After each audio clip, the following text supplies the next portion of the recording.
words. Free my nigga turns, my heart burn, burn. A man stand firm on his own too until he get burned. His world still turn. Yeah, gotta keep your head up. The beast won't let up. Wanna rob a bank, put the bread in the bread truck. How ironic, put the bread in the bread truck. I mean, bank, bread in the bread truck. Ironic, nine kids bread. Still living out my dreams through these beats, though. What's up? It's Fish Fry Friday. I hope you guys are doing well. You already know what it is. Reality Check Virtual Radio. We back in the house every single motherfucking Friday night. You know how the fuck we do. Up here with the queen, with the sexy woman, with the baby mama, with one third of the Holy Trinity in my life. Mrs. Betty fucking Idol. How you doing? What the fuck is good, people? I mean, what the fuck is good? What the fuck is good, man? Oh man, I forgot to get my drink tonight. I forgot to get my drink. Fuck. Oh, you gotta go get your drink. Hurry up. Hey, Tony. I'll wait. How you doing, Tony? Hey, Tony. What's up, buddy? Hey, if y'all are in here, share this out. Yeah, definitely. Hey, if you're on YouTube, please share this out. Make sure you like and subscribe. If you are on Periscope, it doesn't really matter what the fuck you do because y'all about to be dead. So you can do whatever you want. If you're on Twitch, you already know what it is. Like, subscribe, whatever you can do on there. If you don't know and you want to join into the conversation, you know you have to definitely download the Haps app or come on Haps.tv. That's HAPPS.tv or HAPPS Haps. Download it, and then you can come on and just let me know that you are in the room, and we can bring you up and let you join the conversation. But how was your week, Eddie? Listen, I just want to say thank you to all the niggas who made it, because I feel like because y'all niggas made it, I made it, because I almost didn't make it. Oh, really? I was one of those niggas that almost didn't make it. Oh, shit. Now, that's never a good thing. Nah, it's not. Yeah, but I'm glad you didn't make it because my whole life would be destroyed. Well, I'm glad I made it. I made it too, because I'm telling you, if it wasn't for the niggas who made it here with me today, being the darkest palace nigga. Wait, you gotta move to virtual reality so we can see everything. Oh yeah, that's right. Here, let me take that down. I apologize if I almost messed up your eardrums. Learn how to use your volume a little bit better. No, I'm just joking. But my bad. Yeah, being the darkest palace nigga, I almost did not make it. Really? So you want to explain how you almost did not make it, or what? Yeah, listen, just with all of the racial tension that's going on in the world, my boss thought it would be a good idea to try to discuss race with me. Oh, wow, that's awesome. No, salute. That was sarcasm, sweetheart, and you should know that by now. J-Dubs, what up? All I heard was you wanted me to die. That's all I heard. That is all I heard. That you were ready for me to die. No, never. I mean, because that's what almost happened. I almost died. Would you like to tell everybody the story, or you just want to keep it there? But I would, but the problem is that it's really not a story. It's just typical white nigga shit. You know what I'm saying? It's just typical white nigga shit. It is. Like, it's really nothing unique to the story. He's just an old 70-something-year-old, 79-year-old white man who is saying 79-year-old white man Right, shit. man. Shit. Right. I get you. What up, You know what Nictonius I from mean? YouTube? What's up, YouTube? Nictonius from YouTube. Thank you for coming in.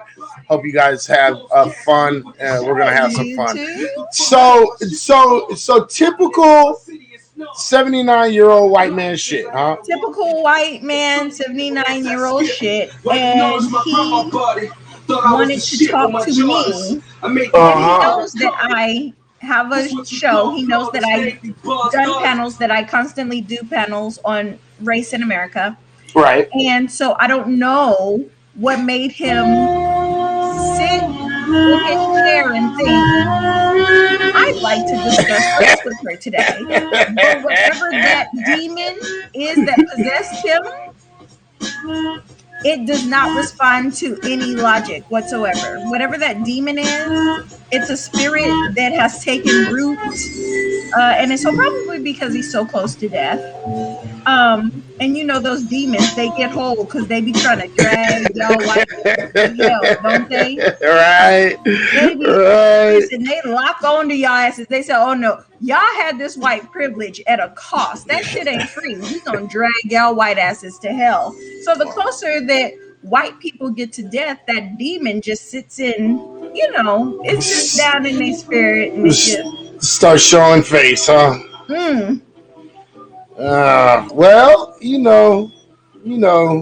I'm glad you made it. That's the number one thing. I'm glad you made it. Me too. And I'm glad you're here with us today. I've had a week. Yeah, how was your week? Yeah, I've had a week. It was, just another week. I've been getting a little irritated by people a lot lately, man. Not gonna lie. Not Is gonna that lie. your age, or are people being particularly annoying? I'm gonna have to fucking you know what? I'm gonna just say people are being freaking annoying. I mean, they're doing stupid shit. And one of the things that we're going to talk about, one of the things that I want to bring up, I talked about it a little bit on Wednesday night. I did a long 12-hour stream, right? And goodness, you on streams, right? I know. I need to stop that shit. Do you fuck like you stream? Oh, I sure do. Yeah. Hey. Yeah, I sure do. I get it in. Okay. I get it. Bang, bang, bang, bang, bang, bang, bang, bang. Okay, well, I'm gonna pass on about 3 of those bangs.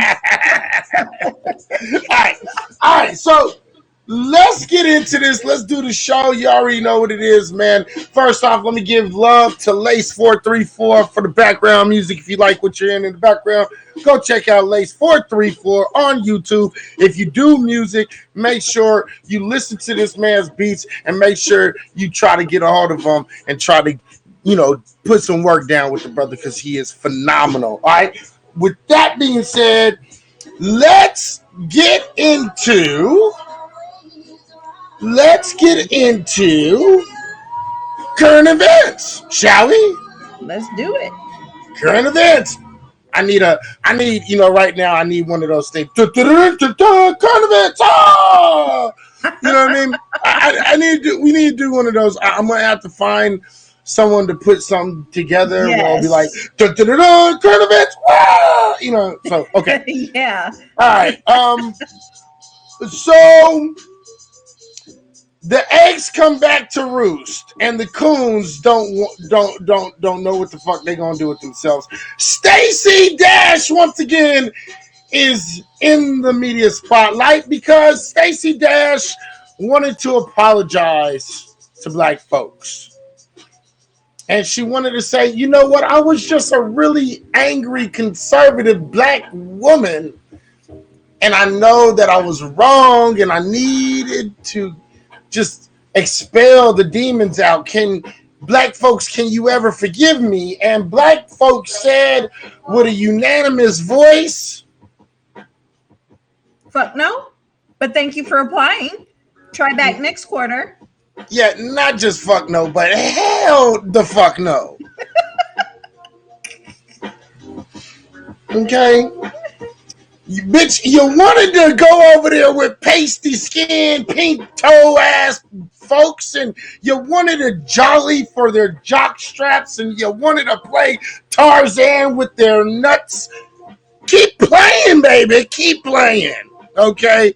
So she said, I made a lot of mistakes. Well, that's cool and all, but you know, you know, dumb games get you dumb prizes, bitch. I don't know what the fuck to tell you. Like at the end of the day, I don't really feel that bad for her. I mean, do you? I mean, do you at all in any way feel bad for Stacey Dash at Of all? course I do. Of course I do. You do. Yeah. Well, please explain. I mean, why wouldn't I feel bad for Stacey Dash? I mean, she's a black woman who was on a very popular show, Mhm. and she was the good Negro friend, and all of her white friends petted her head and told her what a good nigga she was, and Right, right, they built her up and told her that she was like one of them. right, She wasn't like the other blacks. right. She was And so articulate. yeah, she was very articulate, Mhm, and then she goes on television and she mhm. says all the things that white people say, Right. but then she gets backlash for it and she doesn't Mhm. understand why, because she's good and she's saying what white people say. And so they have her say these things until they start getting complaints. And then they said, "Oh, you are a bad black girl. Bad. Go sit down." And she's like, "What? I was saying everything you were saying." Mhm. And she's confused. I mean, it's what happens in a world when you are the only black person in the room. Right. Okay. Well, I don't feel bad for her. I said, this coonish behavior always comes back to bite you in the ass. And at the end of the day, regardless on what anybody says, you always get your nigga wake up call. You always get you, and it was only a matter of time. So I don't feel bad. The only part of it that I feel bad for is this. Look, at the end of the day, Stacey Dash is a beautiful woman. I would totally impregnate her. Okay, I would totally impregnate her. Then take my I babies feel away. like her pussy would eat your dick. But I mean, to each his own.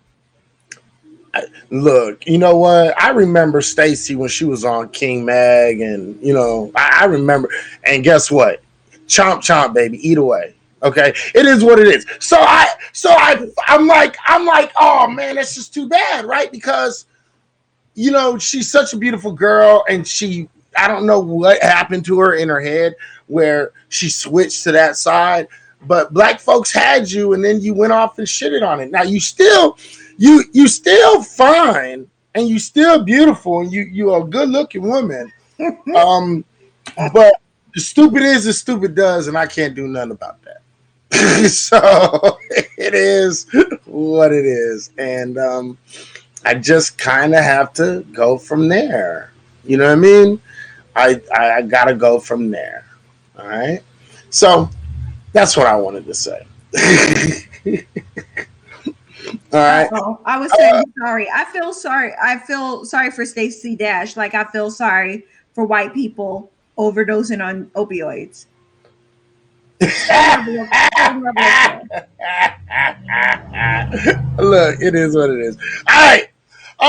In this other trial that's going on in Minnesota right now, the mistrial has been declared in the case of a white Minnesota man who followed and killed a black motorist after a traffic dispute. You see the white dude, and you see the brother that's on the screen. This man literally had a road rage, and he was calling this guy a whole bunch of names, and then he killed him. And there's a mistrial. I know they're going to try to retry this, but I'm kind of a little bit irked off that for every time this type of shit happens, it seems like white folks can get away with so much. It seems because he's going to not be in jail. He's going to be out with his family. He's going to be able to live his life, and his brother is dead because this piece of shit, um, got a mistrial. So, rest in peace to this brother, and fucking rest in piss to that fucking piece of shit right there. So, Yeah. that's what that is. Next thing, they are reopening the fucking case. Kendrick Johnson, I believe his last name is. And they're reopening the case. They finally get a new sheriff. They're going to reopen the case after 2013. And I think it's well due because I think we already know who did the killing. The three boys who were accused of beating them up and stuffing them into the gym mat. There's enough evidence that shows that their fathers helped them. One of those three boys who beat them up, he was an FBI agent. And he knew the best way to get his son off and not get charged. But at the end of the day, they're opening up the case again, and hopefully this brother's family will finally get some justice. So, good shit to them. I'm happy that this, I'm happy that happened for these brothers. This is the next quick story, and I was going to kind of not scroll in front of y'all, but I'm just tired right now, so it is what it is. City of Minneapolis, going back to Minnesota and Minneapolis. The city of Minneapolis reaches a $27 million settlement with George Floyd's family. He's not going to get any justice, so at least they got the bag. I don't know who's been paying attention to that trial. Have you? Oh, definitely. Right. Okay. Definitely. And when they told me about when I found out about the settlement, I knew that they were probably doing this to help get Derek Chauvin either a reduced sentence or off, because they know that this is not just a normal thing. And normally these settlements don't happen until after somebody's either been found guilty or not guilty, because that allows you to go into court, civil court, with either a feather in your cap or not when it comes to, accountability. And they haven't even gone through the trial yet, but they're like, listen, let's just give him some money. Hopefully people will be so satisfied with the amount that we give him that they will go easy on you.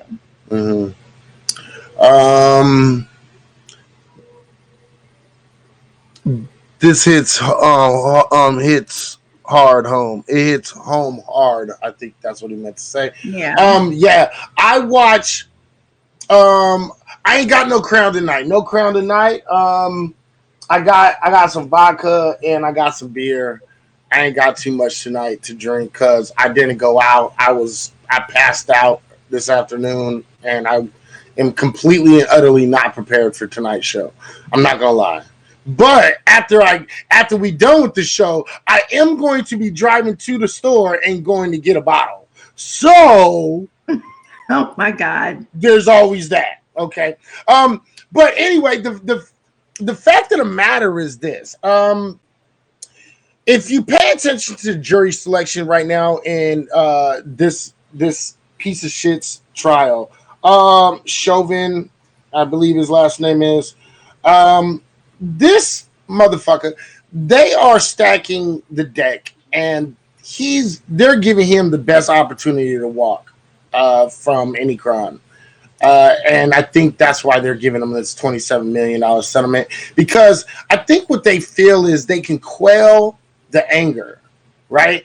If they plaster the idea that the family got $27 million, right, and he gets off, that there's not going to be any kind of blowback from that, or there's going to be very little blowback from this, because they're figuring black folks is going to be like, well, at least they got some money, right?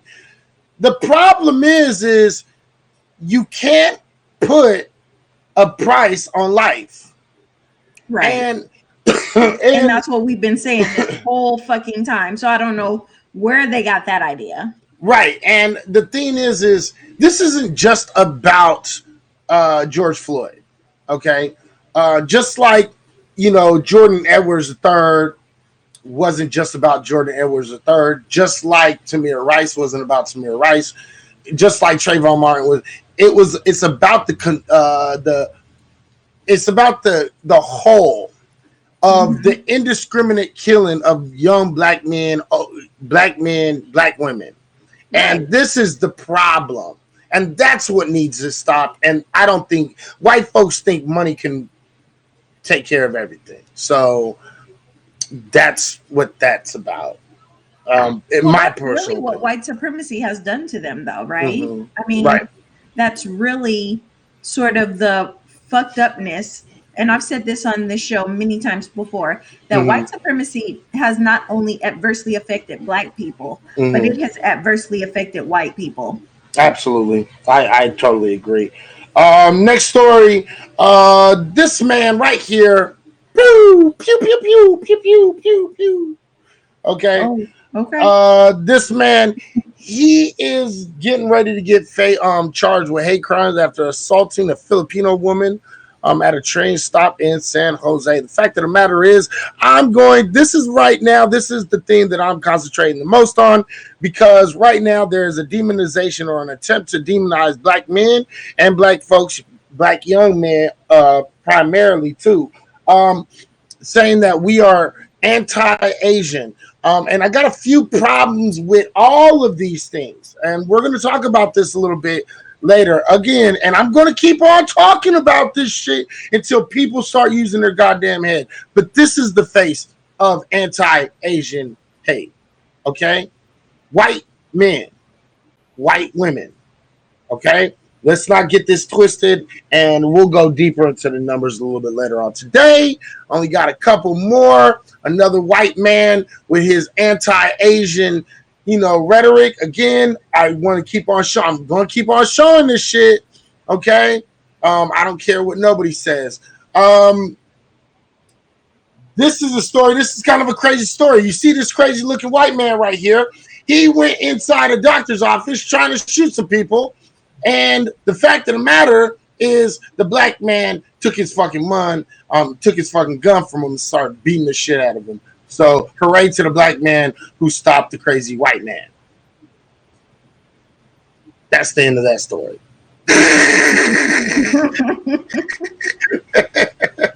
Right. And this is yet another. This is yet just an example of why that $27 million is not going to do anything. White Michigan trooper is going to be charged with felonious assault after allowing police dog to attack a black man for nearly 4 minutes. This man had given up on the ground, and he just let that dog rip that man to shred. Black folks know this all too well. We've been knowing this shit for a long fucking time. We've been dealing with this type of shit for a long, long time. We've been telling everybody, and the only thing that's different between then and now is that we have video cameras. We have more access to cameras nowadays, so it's getting harder for them to hide this shit. But this is exactly a thing that we're talking about again when we're talking about the George Floyd situation in his family. All right, but I mean, they don't even need to hide it. I mean, look at what's happening. I mean, whether it gets caught on tape or not, they're not penalized. So, right. I mean, except for a couple of weeks or months of paid vacation. So, I mean, it doesn't. I think the only thing that has changed is that non-Black people can't think that we're making it up. That's really the only difference. Nothing else has changed. It hasn't slowed it down. It hasn't stopped it. It hasn't caused anybody to be held accountable. So right, absolutely. And I only got a couple more. You saw two of the stories that we're going to be talking about, and I really want to get to those stories real quick. So we're going to get ready to wrap this up in a second. But I got to tell you about this piece of shit teacher, and I do mean that literally. Yeah. Okay. This is a white teacher, and she forced a 5-year-old black little boy to unclog a toilet filled with shit and piss with his bare hands as a punishment.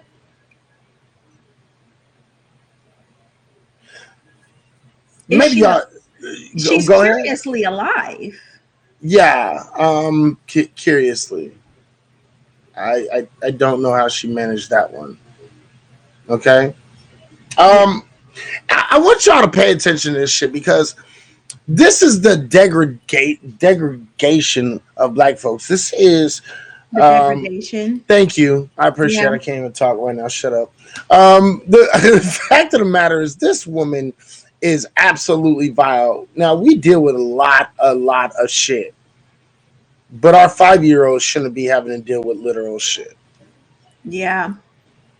And this is how she felt that it would be a good thing to quite literally have a young 5-year-old kid go into the bathroom and clean a toilet filled with feces and urine. This woman is absolutely disgusting. This woman deserves to be underneath the jail. I think I'm sorry. This shit is absolutely disgusting right here. Yeah. So I mean, I think that the funny thing is when I saw this story, the first thing that I heard in my head was white people saying, I've never owned slaves. Why do I have to, pay reparations, or why do I have to suffer because of what my ancestors did?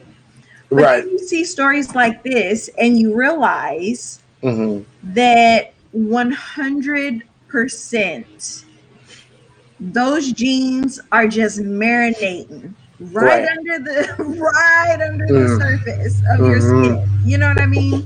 You and so now I'm starting to hear when white people say, I've never owned a slave. I hear that as, I wish I could own a slave. Because I guarantee you, Miss Arkansas has said to somebody somewhere, I've never owned a slave. But then you make a child put his bare hand in a toilet full of shit and piss to unclog it. And you thought that you would get away with it. So 100%, if you own slaves, this would have been something that you would have made your slave do. And real so shit. whenever white people say shit like, hey, Shatera, whenever white people say shit like, I've never owned a slave, all I hear now is angst that you can't own a slave. Right. That's all I hear now, because usually it's those people who do really egregious things to black people. Right. Period. That's real shit. That's absolutely real shit. And the last two stories, I'm gonna do this one first because okay. Yeah, I'm kind of mixed a little bit. You didn't think this out before you came on show? Nah, I really didn't. I don't know which would be better. You know what? I'm gonna do this second. We're gonna do this second, and then so we're just gonna go real quick to this one. All right. Okay. Stimulus checks are motherfucking here to stay, and yes, motherfuckers, I am playing with some fucking pot. Okay. Stimulus checks have been agreed upon, passed, and they are saying that you're about to receive your stimulus checks if you qualify for them, and you're about to start getting them and receiving them in your bank accounts or in your mail. So, hooray, hurrah! $1,400 for you and $1,400 per dependent.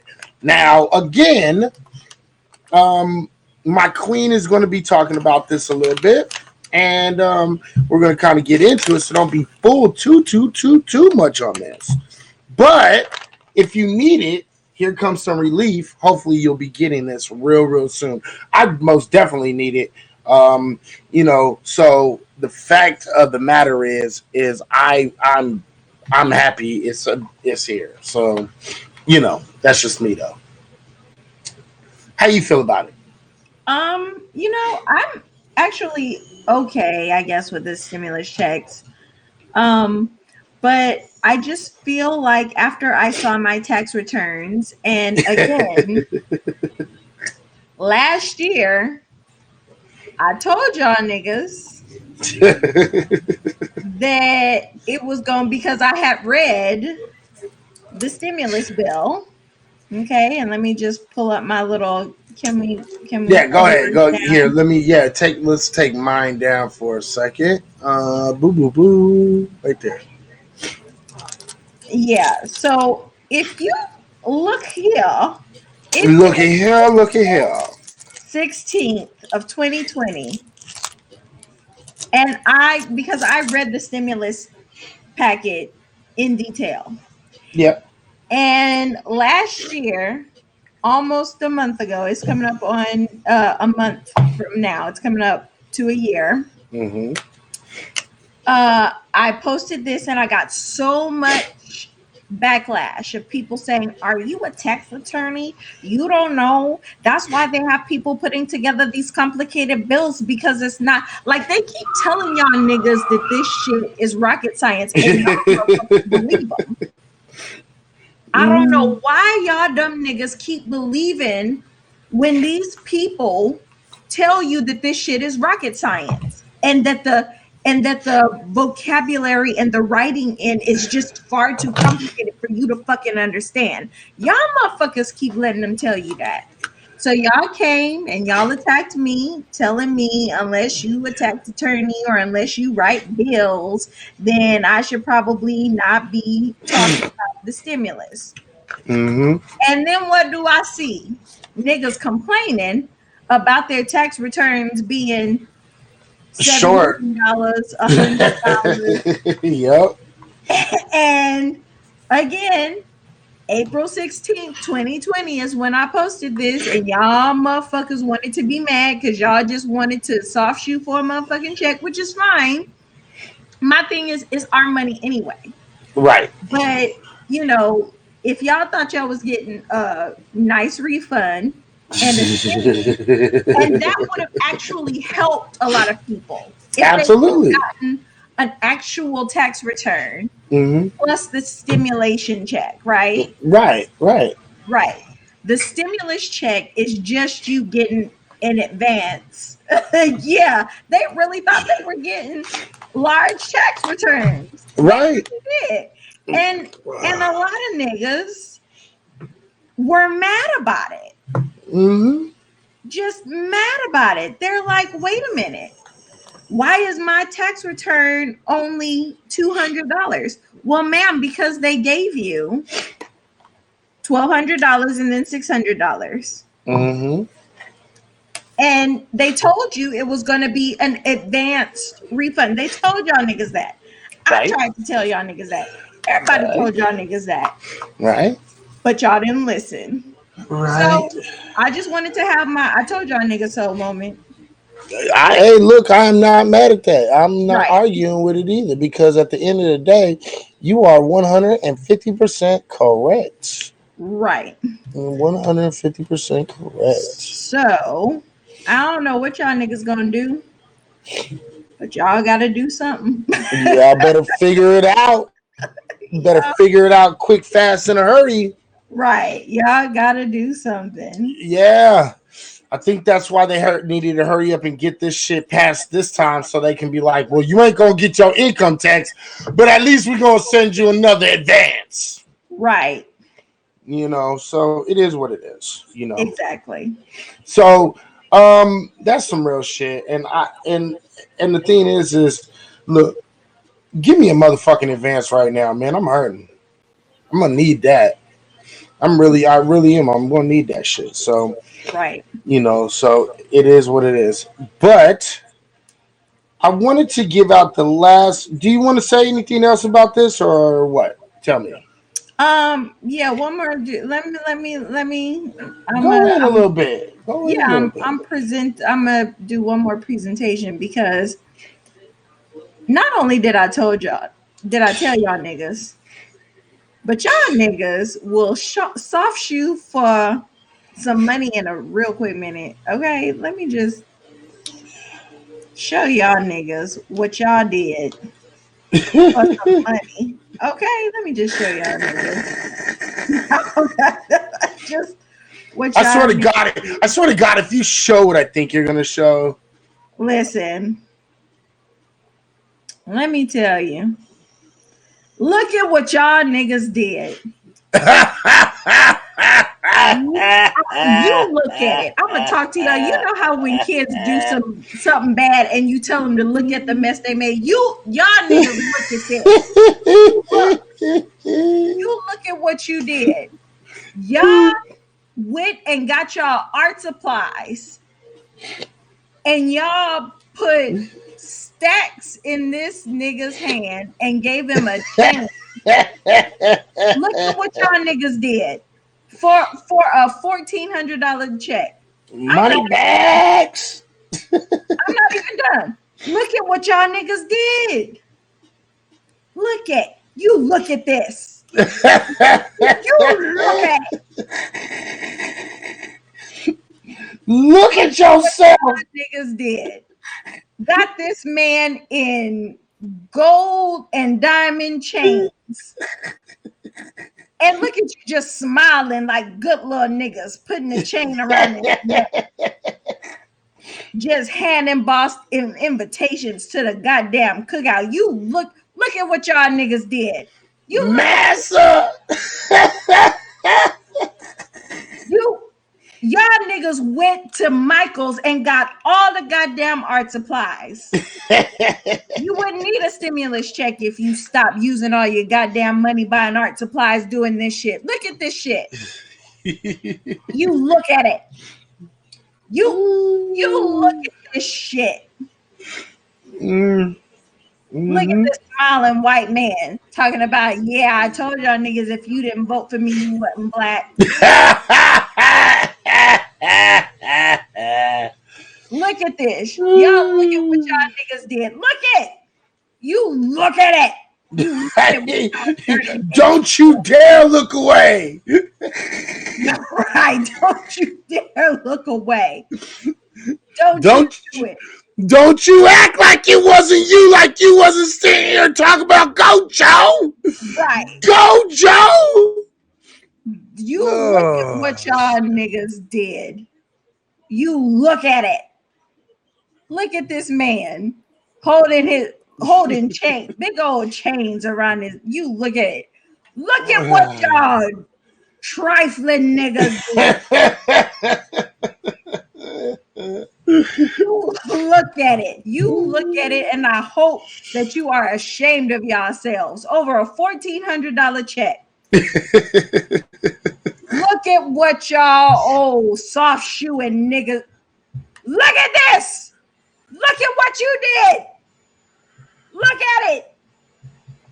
Y'all done put the man in a goddamn do-rag. He done put this nigga in a do-rag. And gave him grills.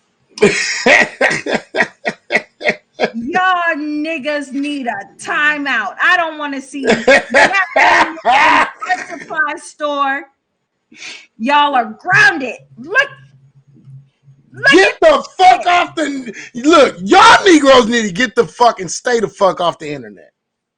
That's real right. shit. They gave him court. Look at this. Look, he said, "Look, didn't I tell you I was gonna kill him with the if you don't vote for me, you ain't black lie." Look at him. Didn't I kill him? Didn't I kill him? Look at what y'all niggas did. Don't you turn your head. Don't you close your eyes. You look at this. You look at what y'all motherfuckers did. I'ma show it all to you. Look, Moneybag Joe for $1,400, and then he gave y'all a sad ass return. Look at what y'all niggas did. And y'all niggas did this because he just gave y'all tax return early. Look at what y'all niggas did. Ooh, you in trouble. Money back early. You in trouble. Thank you. Listen, let me share this so I don't have to say it. Boom. Y'all niggas are not allowed to have Photoshop anymore. Look at what y'all raggedy ass niggas did. Look at this.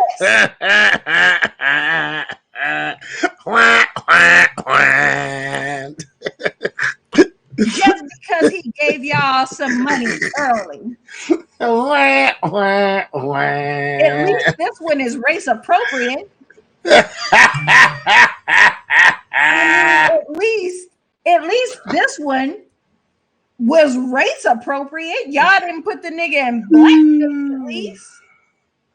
He ain't invited to no goddamn barbecue. Listen, that wasn't an invite. They sold that invitation for $1,400 goddamn dollars, and it wasn't even money that they got. It was he picked y'all pockets, went around the motherfucking corner, gave y'all shit back. Tricky Joe. Right.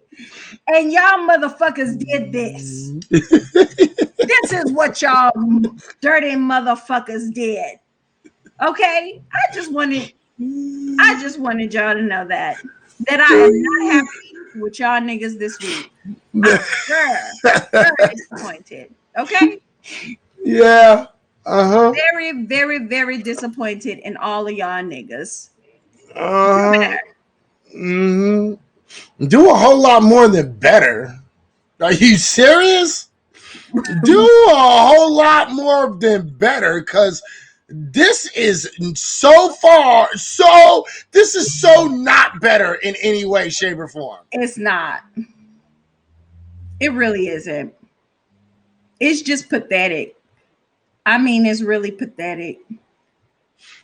It's really pathetic. And it shows how, yes, they do. White folks do love casseroles. They really do. And they like to put odd things in their casseroles, you know? So when he listen, since y'all sold him invite to the cookout for the same $1,400 he stole out y'all niggas' pockets, don't let him bring no green bean casserole. Don't let him bring no sweet potato casserole. Don't let him bring nothing to the cookout. Let him get his plate, put some fall on it, and thank him for coming. That's the least y'all grimy niggas can do for me. The least. That's the least y'all grimy niggas can do. Get him his plate, put some fall on it, and say thank you for stopping by. He said Money Joe casserole. I'm dead. Oh, I hate y'all niggas with a passion. I am dead. I really am. Yeah. All right. I wanted to add to the stimmy. That's it on the stimmy. That's it. Mm-hmm. You Negroes should be ashamed of yourself. They really should. That's why I made y'all look at it all. If y'all every single bit of y'all arts and crafts special. If my daddy was still alive, he would die at the sight of this. You niggas, you Negroes should be ashamed of yourself. Listen. Thank you. Give Joe his hot dogs. Ain't no more ribs. Ain't no more steak. You eat what the kids eat. Put some hot dogs on the plate. Put some fall on it for him. Put some fall on it so he know he finna leave. Don't even give him the idea that he gonna stay and talk a while. Put some fall on it and say, hey, that Mr. Joe, here go your plate. We already got one for you. Put 2 hot dogs on it, some chips, and not the good chips. Put them ribbed Lay's potato chips on them Ruffles. Put them Ruffles on it and give him a little dab of potato salad. Put some fall on it and send him on his way. That's the least y'all dirty motherfuckers can do. You dirty motherfucking jive turkeys. You dirty niggas. You jive turkey dirty motherfuckers. Right. You closet coon having jive turkey dancing Right. at the cookout having Negroes. Oh, I'm so mad at y'all. I'm so mad at y'all. Okay, that was fun.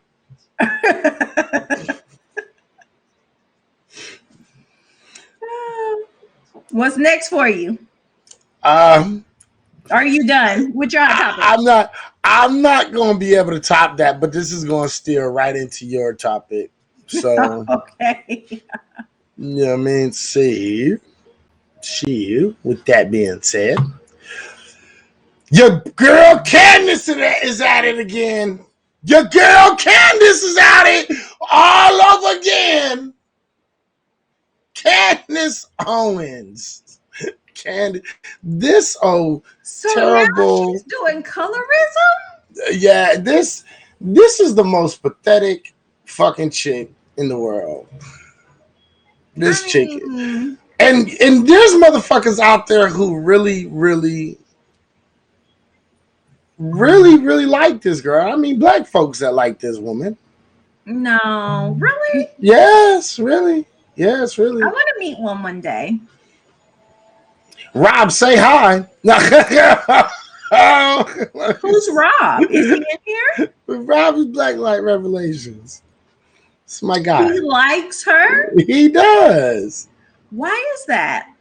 You're gonna have to ask Rob that question. No, that's who I'm asking, Rob. Like, why is that? Why do you like her?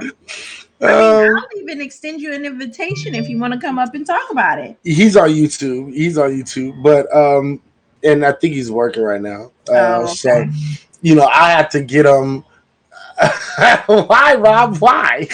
Yeah, I need a whole ass explanation. Yeah. So Candace Owens slammed Meghan Markle's Oprah Winfrey interview, suggesting that she isn't black enough to be a victim of racism.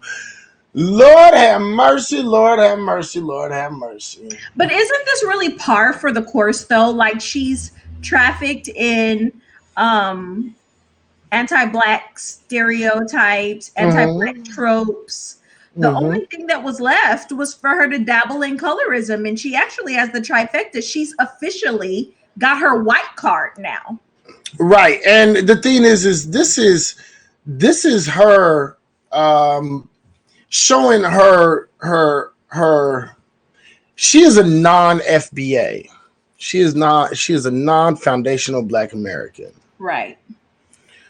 And this doesn't surprise me at all. In no way, shape, or form. Because she's an anchor baby. She's a tether. She's a coon baby. She's a first, second gen, you know, that made her initial money, her initial biggest bag, at the start of her career was quite Her literally sex tape? No, not a sex tape. No. She sued some white boys for being racist towards her. I know. I don't know. I just had to throw that out there because she's just trash. Right, and who would want to watch that sex tape with a fucking white dude, a pink dick dude? Like, yeah.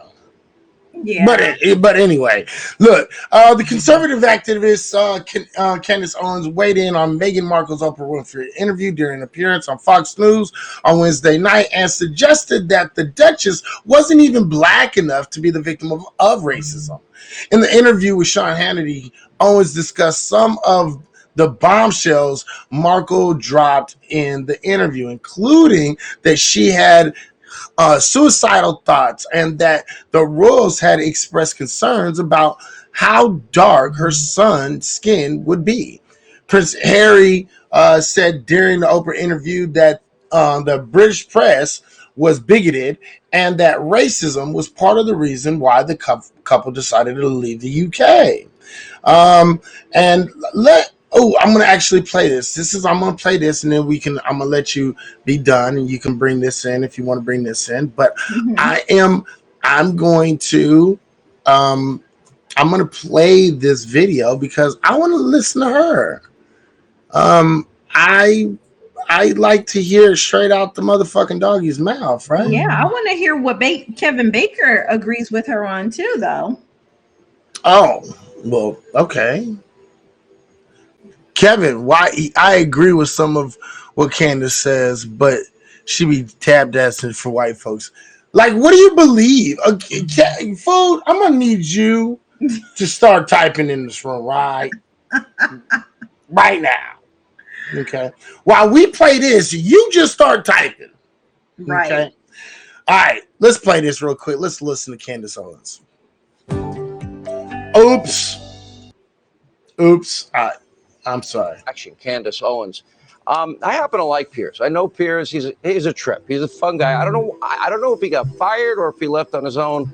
I wish he would have stayed because it was interesting television. I find it compelling to watch, and I can't stand anything about the Royals. It's their thing, not mine. I respect it. Here's the question: government regulators, HR1 would have what? Fact checkers of ads. Who's going to fact check the fact checkers? Candace? That's exactly right. And unfortunately, in the United Kingdom, they do not have First Amendment rights. And I hope that this story shows Americans why it is so important to have First Amendment rights. Piers Morgan was all of us when he was dressing down Meghan Markle and calling her out on the blatant lies that she's told. She can't even keep her story straight, by the way. If anybody remembers, about 3 years ago, she said in a panel that she does not read newspapers, that she does not check social media because she doesn't like to read stories about her. Well, apparently that's not true because she's now telling everybody that she was suicidal because of bad press. It's because of racism, even though she's not even, you look at her, you would not be able to discern just by looking at Meghan Markle that she's black. And so what they're basically saying is that you're not allowed to critique Meghan Markle. And for her to put in this phone call to have his voice silenced because she's unhappy with the press that's being sent about her, which, by the way, is felt across the globe. She's a typical leftist narcissist. It really has less to do with the royals and it has to do with a typical leftist progressive in Hollywood seeing something traditional and then saying, you know what, that thing has history, that thing has tradition, and I'm going to call it racist. And I have the grounds to call it racist because, as Meghan Markle is, I'm 25% black. And my son, by the way, if you've seen a picture of Archie and you believe that he has suffered anti-black racism, then I'm a Nigerian prince and give me your credit card details. I mean, it's Candace, so ridiculous. I would like to think there are hateful, racist, bigoted people on this earth. I would like to think that it didn't happen. I don't know. You don't know. Nobody knows. But the fact is, I am very worried about the language in HR1 and that what we see over there could happen here. Am I It's already overreacting? happening here. No, you're not overreacting. It's already happening here. You're sitting here with the fact checkers. What's really going on? We have seen in America already that the speech is starting to get tighter and tighter. And when you're starting to say you're not allowed to have an opinion, forget a fact. You're not allowed to have an opinion. In his opinion, he believes that Meghan Markle is lying. I agree with him. Why aren't we allowed to have an opinion anymore without people telling us your opinion is no longer safe? It's dangerous. If you want security and privacy and you live in a $15 million mansion, don't go on Oprah's show because you're going to get great idea. A lot of scrutiny. Congrats again. We're so happy about the baby for you. Congratulations again. Thank you so much. Shut up with your little bed winching ass. Okay, so a couple of things. Okay. First of all, Piers Morgan is supposed to be a journalist. Right. When has it ever been okay for journalists to give their opinion as opposed to giving the facts? Right.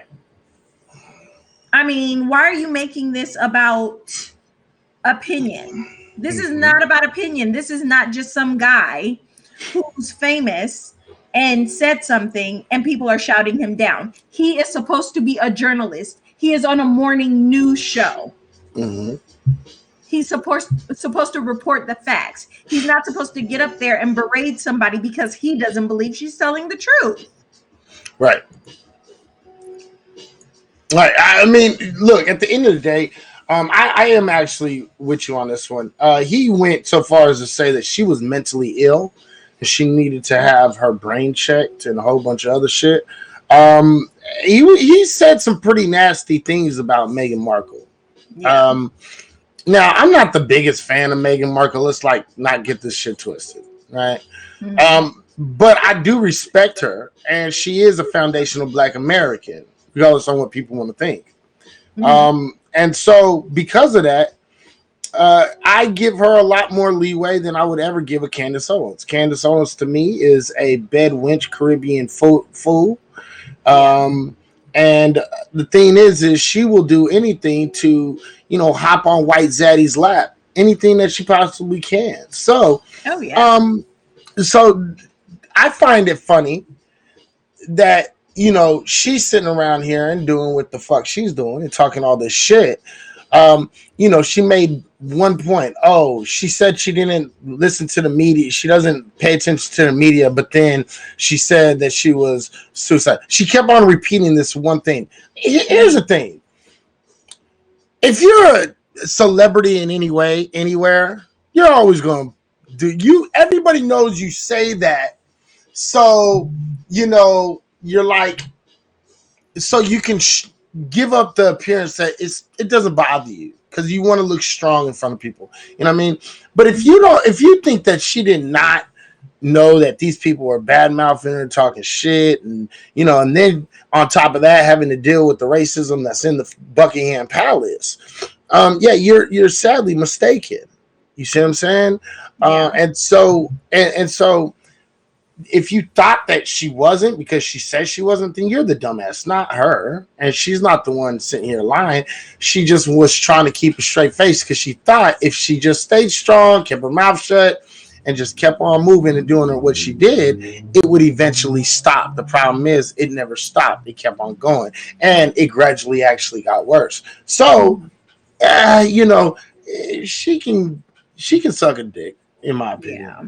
Well, as the darkest palace nigga, let me just say that any nigga who was surprised by what Meghan Markle had to say, they need their head checked. Like, if you were surprised being a nigga in America with Great Britain being America's mama, right? If you were surprised at all by what she had to say, then you need your head checked. Because absolutely. There's no way that, I mean, they keep saying things like, oh, she dropped bombshells, and these are very, big accusations. And it's like, no. They're really not. Because the royal family has shown themselves to be racist, right, and they have shown themselves to be classist. This is why Princess Di, right?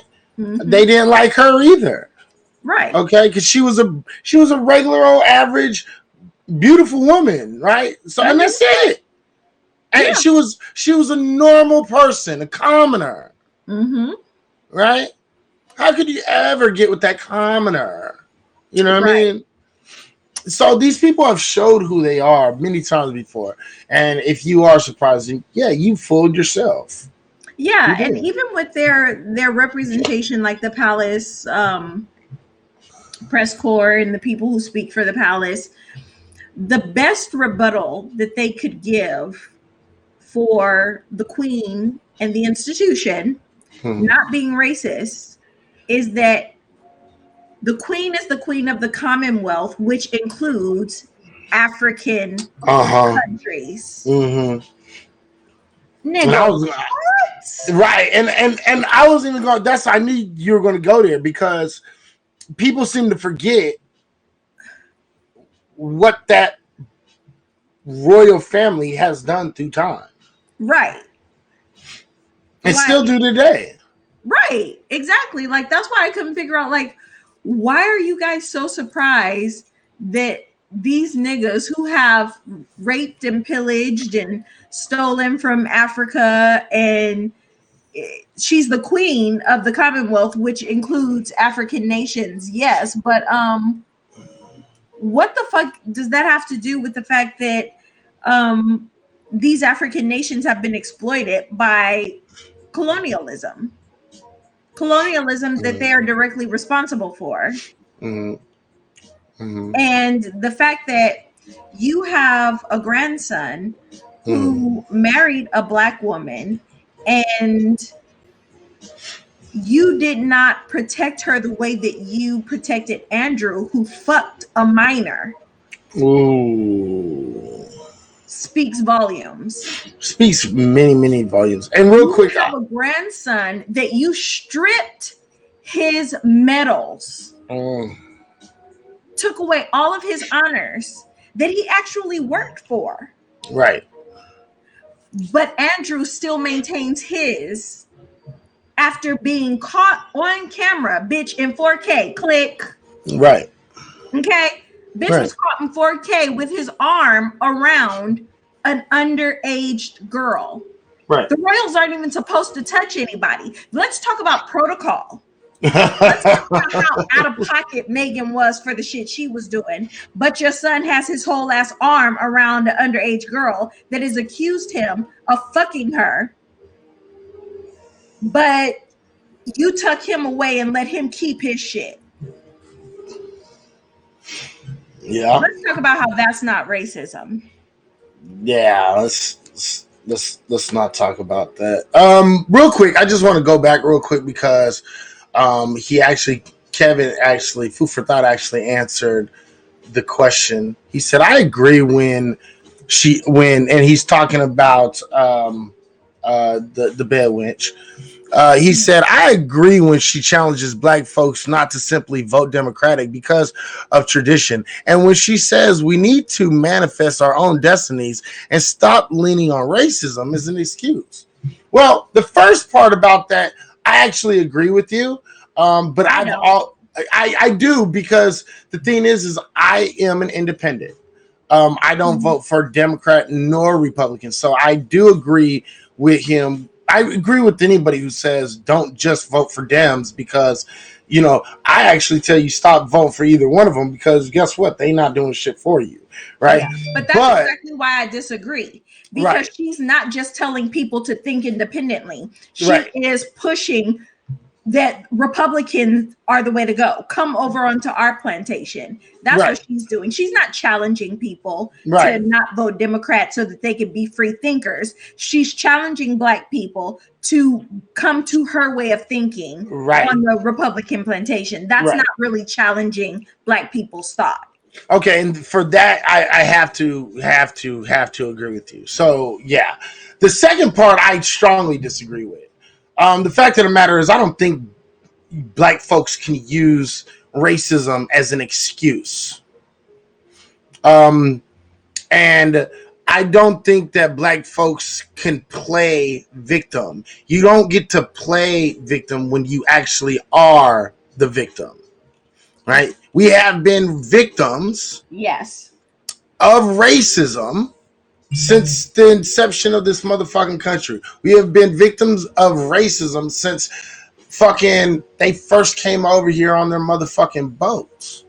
Mm-hmm. So to say that, black folks are we're leaning on a truth that still bogs us down till today. So right. I don't think it's an excuse. What it is it's a reality that black folks have to deal with. And we could sit around here all the fuck we want, and we could say to ourselves, we could say, you know what? Just ignore the racism, walk by, and just do what you need to do in order to get by. We could all do that. But you know what that does? That ends up making us have to deal with even more racism. You see what I'm saying? Right. Calling out racism is not leaning on racism. Calling out racism is calling out what's actually going on. So to say that we're using racism as any kind of excuse or leaning on it in any way, I think that's bullshit. We're victims of racism. We can't use it. We can't take advantage of it. How are we taking advantage of it? Yeah. And I think that it goes against the American tenets, right? Mm-hmm. Because the American tenet is that you have a right to face your accuser, especially in court. Mm-hmm. Right? You have a right to face your accuser in court. Mm-hmm. And we have constantly accused America of racism. Mm-hmm. But we cannot get the grand stage in court to be able to plead our case and get our judgment in the amount of whatever reparations we deserve. I and that's cool. He said that's true. I just see racism as a detour, not a roadblock. Well, and I can make an argument that would say that you're absolutely wrong. It is a roadblock. It's a major roadblock. Um, can we as black people be semi comfortable? Yeah, maybe in some cases, but the vast majority of us, it's not a detour. It's an actual roadblock. Right.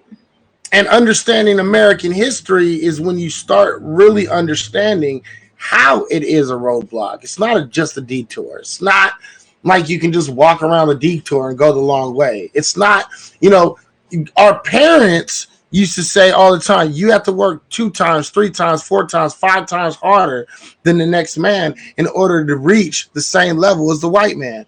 Again, you can call that a detour. But the fact of the matter is, that's a goddamn roadblock, bro. Okay? Yeah. I shouldn't have to work 2, 3, 4, 5 times harder than the average person in order to get to the same level as somebody who doesn't have to. That's a detour. That's not a detour. That's a roadblock, bro. You know what I mean? Right.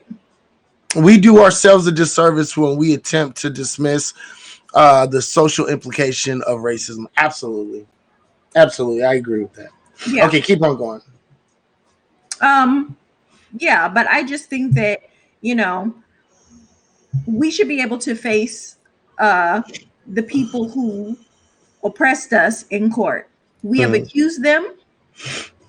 They have the right to face their accuser in court, and we have the right to accuse them, and in court get a judgment for reparations. And we have been denied our basic American tenet. And as long as we continue to be denied our basic American tenet of being able to accuse someone and take them to court, then we are always going to be spinning our wheels in this country. Right. We'll never get to the place that we ultimately deserve to be if we got to keep on running around these so-called detours. We'll always be behind. Always. Yeah. He said, I say that because I believe there are alternate routes to reach your destination. Too often we look outside our communities for assistance and validation when we need to look to ourselves and trust each other. And as I mean, I would say that marginally you're correct. Marginally. Right. But we did that. And guess what? White people came in and destroyed our shit with absolutely no consequences whatsoever.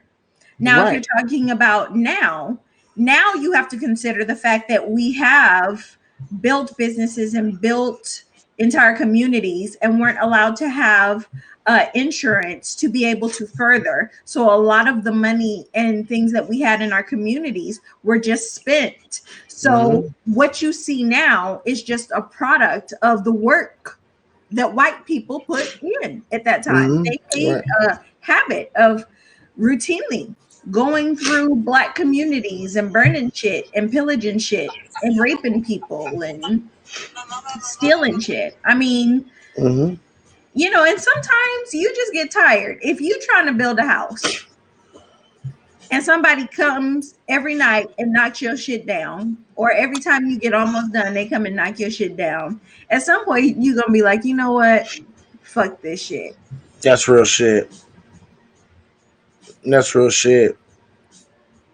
So I mean, and so that's the thing. I get looking within ourselves, but your point is absolutely valid. That when we look inside ourselves and we start doing for self, there's always something else that we have to tackle, and that thing that we consistently have to tackle is racism, and this is what stifles us. This makes it a roadblock and not just, an end around. It's not just, a detour. You got to take a detour. You know what I mean? It's bigger than that. So I think we have to make sure we keep that in mind. So go ahead. So nobody actually said anything about dictionary.com. Nobody mentioned dictionary.com. Nobody thought about dictionary.com, right? Black people were busy trying to get justice for George Floyd and all of that. And out of nowhere, dictionary.com said, we're going to add finna and child to the dictionary. You're welcome. Child, The inclusion. you finna get smacked the fuck up. Listen, child, you finna get read the fuck for filth because nobody asked for this shit. What did we ask for? We asked for reparations. We've asked for passing an anti-lynching bill. We've asked for police reform. We've asked for defunding the police and getting more alternative social cares. We've asked for equality. We've asked for, I guess some nigga somewhere asked for Harriet Tubman on the $20 bill. I don't think so. I didn't ask for that shit either.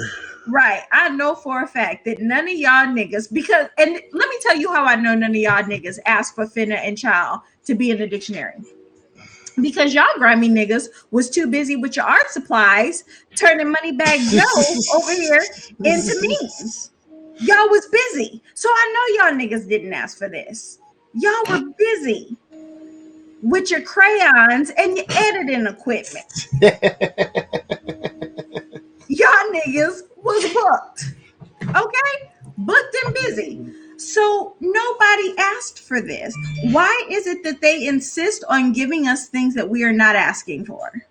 And they say that they're doing this in the name of inclusion. I would like to be included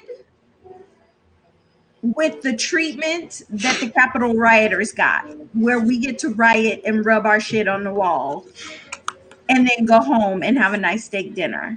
That's what I want to be included in. I want to be included in the fact that niggas can shoot at the white niggas can shoot at the cops. They can beat up the cops. They can fight the cops. They can cuss the cops out. They can tear up tickets in cops' faces. They can drive off. They can be disrespectful to cops. And they get to go home. That's what I want to be included in. I don't need finna and child in a dictionary. Why? Because I know what the fuck finna means. Right. That's for white folks. Right. I don't know any black person who doesn't know what finna means. Right. I don't need it in a dictionary to tell me what finna means. I don't need white people understanding African American vernacular at all. That's nothing that I asked for. As a matter of fact, I miss the days when by the time they got shit, it was 10 years old. Right. I miss that time. Right. I miss it like a white man misses meth.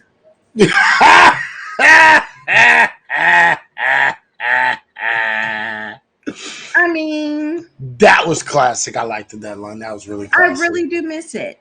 But I guess thank you to this man, whoever runs dictionary.com. I mean, I guess thank you to this man. But I really don't know who he is, and I don't know who he spoke to in our community to tell him that this is what we wanted. And by the way, if you look at the picture, clearly no one is in the room. No one is in the room. As a matter of fact, there's tape over the glass like this room ain't been used for a really long time, which I thought was just the chef's kiss to the headline. Okay? Nobody asked for this. Okay? Nobody. So, that's that. I wanna move on to the fallout. What we finna do? Right. Listen, I just need to go to the fallout because Oh shit.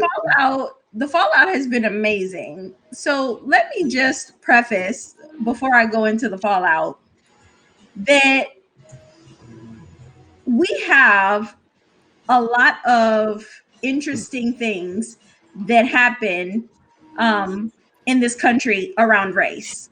Mm-hmm. Of things. And unfortunately, one of the things that we happen to have happen in this country around race are discussions that unfortunately don't lead anywhere. Right. Right? How many times have we had discussions and they just don't lead anywhere about race? And that's something that we've got to change. But Mm-hmm. with the Harry and Meghan thing, it has unleashed this grand conversation about race, not only in America, but in Great Britain. Right. And we talked a little bit about Harry and Meghan. I really don't want to make this about them. I want to make this about the fallout of what's happening. Piers Morgan has lost his job, Mm-hmm. okay, because of the Meghan and Harry thing. Mm-hmm. And then this happened. I'm gonna play this for you guys. Oh yeah, I saw this one. This is funny. You saw it. It's funny. Yeah. I want to play this for you guys, and then we're gonna talk about it. And we're gonna talk about all of the Caucasiousness that happens in these rooms, right? Where we're supposed to be focusing on race, and we can't do that because of the caucasity that exists. Okay, so I'm gonna play this. We're gonna talk about it, and then we're gonna keep discussing this fallout. Okay. All righty. I really would like to know, because I've been knowing you for years since I've been here, and I've never seen anything come out of you other than, if I don't know, I'm willing to learn. If it comes off a certain way, I stand corrected. Right. That's the only thing I've seen. Yeah. So what would you say to people who may feel that while you're standing by your friend, it appears that you give validation or safe haven to something that he has uttered that is racist, even if you don't agree? Am I saying it right? I don't know what he's uttered that's racist. I'm not trying to slide out of this one. Right. I don't know. Tell me, what has he uttered that's racist? Wednesday's episode of The Talk got intense as Cheryl Underwood confronted her co-host Sharon Osbourne for supporting Piers Morgan after he made controversial comments towards Meghan Markle following her sit-down interview with Oprah. Throughout the conversation, Sharon became very defensive over her friendship with Piers and even lashed out at Cheryl. Take a look. I feel even like I'm about to be put in the electric chair because I have a friend who many people think is a racist, so that makes me a racist. And for me, at 68 years of age, to have to turn around and say, I ain't racist. What's it got to do with me? Okay, how can I be racist about anybody? How can I be racist about anybody or anything in my life? How can I? Well, I tell you, what? We'll be right back. What? We have more topics, so don't go away. And I think we should stop this.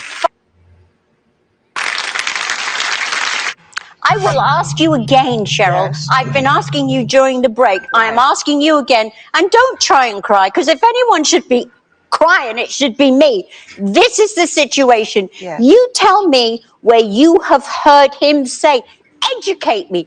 Tell me when you have heard him say racist things. Educate me. Tell me. It is not the exact words of racism. It's the implication and the reaction to it. To not want to address that because she is a Black woman and to try to dismiss it or to make it seem less than what it is. That's what makes it racist. But right now, I'm talking to a woman who I believe is my friend. And I don't want anybody here to to watch this and say that we're attacking you for being racist, and for that, if I articulated, I think it's anything, too late. I think that seed's already sown. But that is why I'm saying for me. I'm saying for me. I thought I was asking a question about the perception for other people. That's why I prefaced it with, I've never heard you utter anything racist, but I have felt that Pierce was racist in his stance against Meghan Markle. And the last time he was on this show, I said as much. I said it when he was on this show. And what was his answer to you? He didn't feel that it was racist. He didn't feel that the racial statements that he was making were racist. But I was talking to him. Okay, answer me this one, okay? Because I don't know. I don't understand. If he doesn't like someone, and I think this is for everybody who is born white, if Piers doesn't like someone and they happen to be black, does that make him a racist? No. That's a no. No. Right. So why can't it be he just doesn't like her? Why does it have to be racist? It's almost like, oh, I'm sorry, Cheryl. No, you go It's ahead. almost like yesterday when you were talking, Mrs. O, it sounded like he was really upset about, what you were saying is a royalist. Like he is just so like deep into he is. honoring the crown and honoring, and do I agree with what he said? No, like you. No, I Do don't I agree. think he should have walked off set? No. Do I think he should have sat there and listened to his other co-hosts like we're doing right now and having a conversation and learning from each other? I think that's what corrective evolution is about. With Fundrise, the same kind of real estate investments that have powered the world's strongest portfolios for decades are now available to you. From properties generated.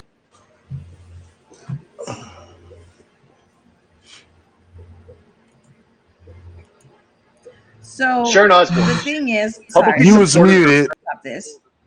You were muted. Oh, am I muted still? No, you're good now. Okay. Now you good. So the first thing that I really want to point to is the fact that she didn't understand why what Piers Morgan was saying was racist, right? And this came on the back of her tweeting something the prior day about her support. You guys saw the tweet. So they knew that they were going to talk about this on the show the next day because she had gotten all of this backlash, right? So the caucasity of her telling Cheryl, you educate me on how what he said was racist. Now, clearly, not just her coworker felt like this because she set this up because of the backlash that she got. So clearly, a lot of people felt like what he said was racist and dismissive. But instead of doing the research herself, instead of delving into it, instead of talking to all of her Black friends, because how can I be racist against anyone or anything? She puts herself on television and she gets defensive because she wants to be educated. She doesn't want to do the work. She wants somebody to spell it out for her. She wants somebody to put the puzzle pieces together for her. And then she says to a Black woman, and don't you dare cry, you dirty nigga. I might be paraphrasing a little bit. Yeah. But she said, don't you cry. I should be the one crying.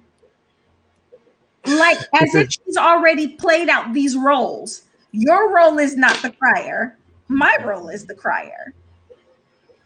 Right? Because white she was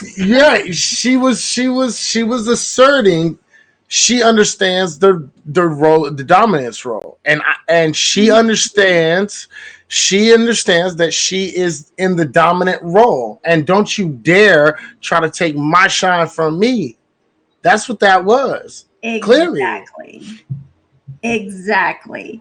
And it's so ridiculously I don't listen. The emperor has new clothes, okay?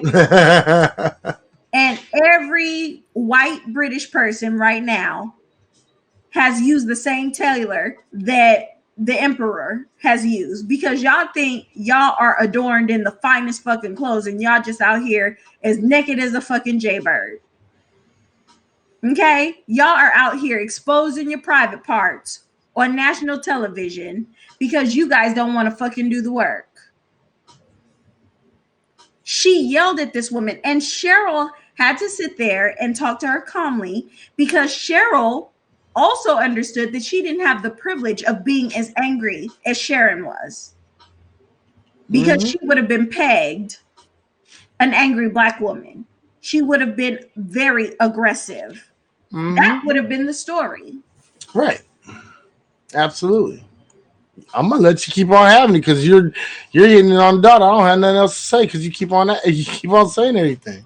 I mean, the fact that you literally didn't even take the time to read any of the comments to see people. You educate me. You tell me. She doesn't have to tell you shit, bitch. Right. And first of all, if you're so fucking confused, why'd you open your motherfucking mouth in the first place? Mm-hmm. Why did you feel the need to support your friend in his freedom of speech? Right. What if your friend had called her a dirty nigga on television? Would you have supported his free speech then? If he would have said, I believe that 6 million Jews wasn't enough, would you have supported his free speech then? And white people have to carry in this box the idea that just because no one's being called a nigger and no one's being hung from trees, that excludes racism. Now, this is my question for the room. What white person has ever owned that they were racists that you know? What person has ever owned what? What white person has ever owned racism that you know? Truly? Like really, really, really, really, truly, honestly. Yeah, owned it. Said, yeah, I'm a racist. I've met a few. Not a lot. Right, not a lot. But I've met a few. Yeah, but I've met a few. Yeah, and I have too. I've met some straight KKK members, and they will tell you that they're racist. But that is a very, very minute part of racism. And if racism was only relegated to a couple of old Klan members and far right people, racism would not be an issue. But racism is an issue. So white people have to stop relegating it to whatever they decide racism is. You don't get to decide what racism is. Because every white person I know has said to me, well, so-and-so said that they were racist, but I've never experienced any racism from them. Bitch, what? Yeah. You're white. Why would you, does that make sense to you? That a white person has never been racist to you, another white person, until you're confused why a black person is saying that this white person is racist? Does that shit make sense to you? Nope. I mean, it's crazy. So now not only do we have Meghan Markle blowing up white folks the idea of this monarchy, now we have niggas over here in America fighting over the same shit, right? Right. Then we have our favorite bow tie presenter in chief, white nigga extraordinaire, food for the masses, motherfucker, Tucker Carlson. Oh, yay. And so this is about a 3-minute clip. Go ahead. We're gonna watch it, and then we're gonna talk about it. Well, everyone wants to be a public figure. Obviously, everyone wants to be famous. But if you are famous, there's a special burden that you bear right now. If you're a person in the public eye who dares, even briefly, to think for yourself, there is roughly 100% chance that an organized group of fascists on the internet is going to try to destroy your life. They'll get you fired. They'll pick at your house. They'll make certain your kids are miserable. They're not doing it because they like you or dislike you personally. You're irrelevant. They don't care about you. They're doing it because they understand that truth tends to metastasize. Once someone prominent with a megaphone starts saying true things, people hear it. And pretty soon the whole edifice of lies comes crashing down, and the fascists on the internet have less power. They're revealed as the dishonest thugs that they are. And they don't want that, so they try and crush you before it happens. This is inevitable. The question is, how do you respond when they try to crush you? And there are only two possible options, and both of them, it turns out, were on display today. Both come from Great Britain because the assault on speech and thought is a global phenomenon. Here's the first. Winston Marshall plays banjo for a terrific folk band called Mumford & Sons. Marshall's been on the fascist radar for quite some time now. A few years ago, he said something nice about Jordan Peterson. Now, that doesn't mean that Winston Marshall is a right-winger. He probably isn't. But it does suggest he might be a free thinker, which, as we noted, is a massive threat to the fraud industrial complex. Finally, the other day, Winston Marshall went too far. He praised Andy Ngo's new book about Antifa. Ngo describes Antifa as what it is, a criminal mob. But you can't do that right now because it suggests that there might be something wrong with hurting people in order to get what you want. So they decided to destroy Winston Marshall, and today they succeeded. Marshall issued this statement over Twitter, quote, "Over the past few days, I have come to better understand the pain I caused by the book I endorsed." Obviously, he wrote this at gunpoint, but he still wrote it. Quote, "I have offended not only a lot of people I don't know, but also those closest to me, including my bandmates. And for that, I am truly sorry. As a result of my actions, liking a book, I am taking time away from the band to examine my blind spots," end quote. So Winston Marshall is leaving his job, another victory for the fascists on the internet. That's one way to handle attacks on speech. Just surrender. That's what most famous people do. You see it every day. The guy who used to host The Bachelor may never work again. His crime? No one even knows what he did wrong, but he apologized for it anyway. But there's another way to handle those attacks, and it comes from our friend Piers Morgan, whom we told you last night just left his job on a British morning show after failing to be sufficiently impressed by that whiny Duchess from LA complaining about how hard her life is. Now, Piers Morgan knew what the script was supposed to be. Oh, you poor oppressed Duchess. But he refused to read it, so now he's unemployed. Today, Piers Morgan issued this statement, quote, "On Monday, I said I didn't believe Meghan Markle in her Oprah interview. I've had time to reflect on this opinion, and I still don't. If you did, okay. Freedom of speech is a hill I'm happy to die on. Thanks for all the love and hate. I'm off to spend more time with my opinions." So like Winston Marshall, Piers Morgan is out of a job tonight. But unlike Winston Marshall, Morgan told the truth. He refused to let the mob make him lie. And that is an inspiration to all of us. Piers Morgan just reminded the world that some things are more important than having a job, like your dignity and your self-respect. History will treat him well. Good for you, Piers Morgan. Sweet. Wow. Wow. You're muted again.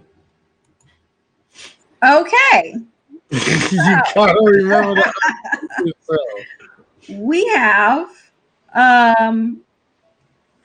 just I can't even I don't even know what to say about goddamn Tucker Carlson, except for the fact that we know Tucker is a racist in a bow tie. We know that. We all know that. No. But the idea that you can call someone a journalist. Now and let me preface this also by saying that we know that Fox has already said that they are not a news show. They don't deal in facts. They deal in opinions. Mm-hmm. But the BBC and the news over in England is not that. Right. They are supposed to have journalistic integrity, and they answer to not only the government but to the Queen. But we know they're not, though. The best journalists, the journalists with the best integrity and shit. Right, exactly.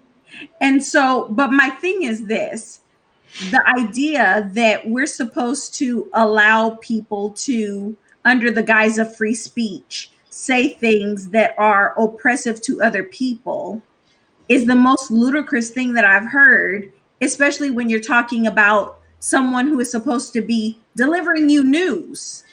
Right. I mean, since when is Meghan Markle being a whiny duchess news? Why is that news? What's news is she's the black. experience that she had. Well, and that she's a black woman. Right. That's the biggest reason. And I want to make sure people understand that is the largest reason why she's getting this much attention, because she's black. Yeah. She's black, and a lot of people, and there was a lady named Bethany Frankel, and she's a white woman, of course. And she tweeted something about, oh, I feel so sorry for you from your palace that that you didn't. Oh, we're gonna get to her dad in a minute. I'm so sorry that you didn't feel comfortable enough in your palace, and this very almost biting wit that she thinks that she has, and she's really not funny. She's just offensive. Mm-hmm.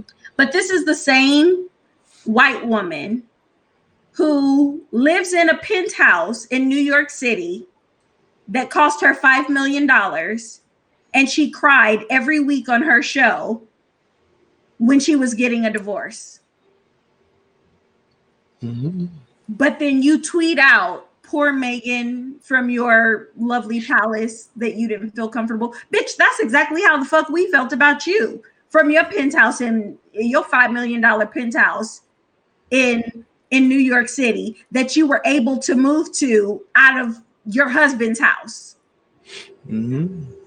You didn't move out of your husband's house into a hotel. You moved out into your own $5 million penthouse.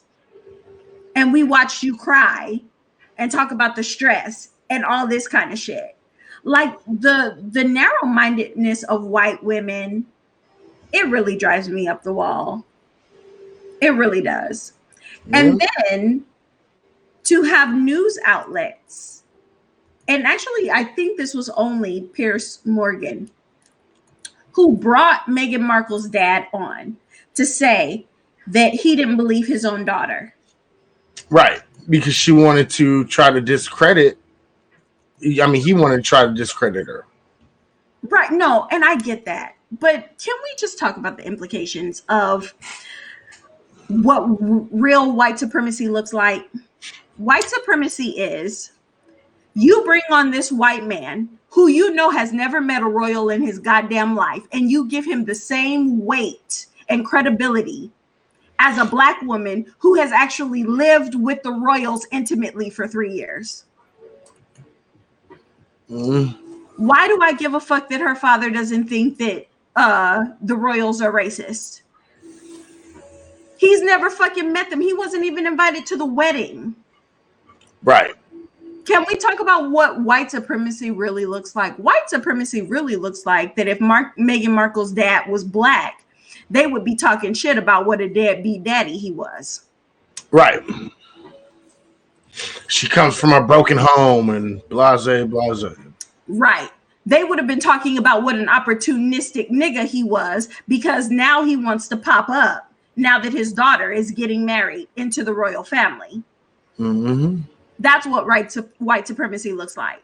Mm-hmm. Because if her daddy was black, he wouldn't have this much leeway. Right. That's facts. To come on and trash. Listen, the idea, right? Exactly. I mean, right.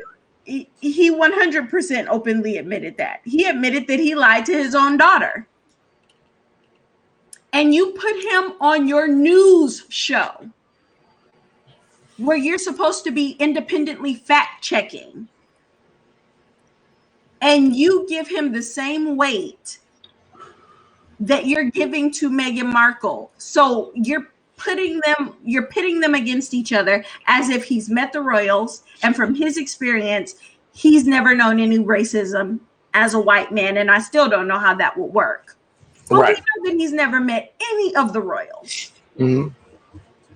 We know that he didn't have an active relationship with his daughter. Mm-hmm. We know that she has said publicly that she grew up as an only child. Mm. And he has other children that he was a father to. Right. That's what white supremacy looks like.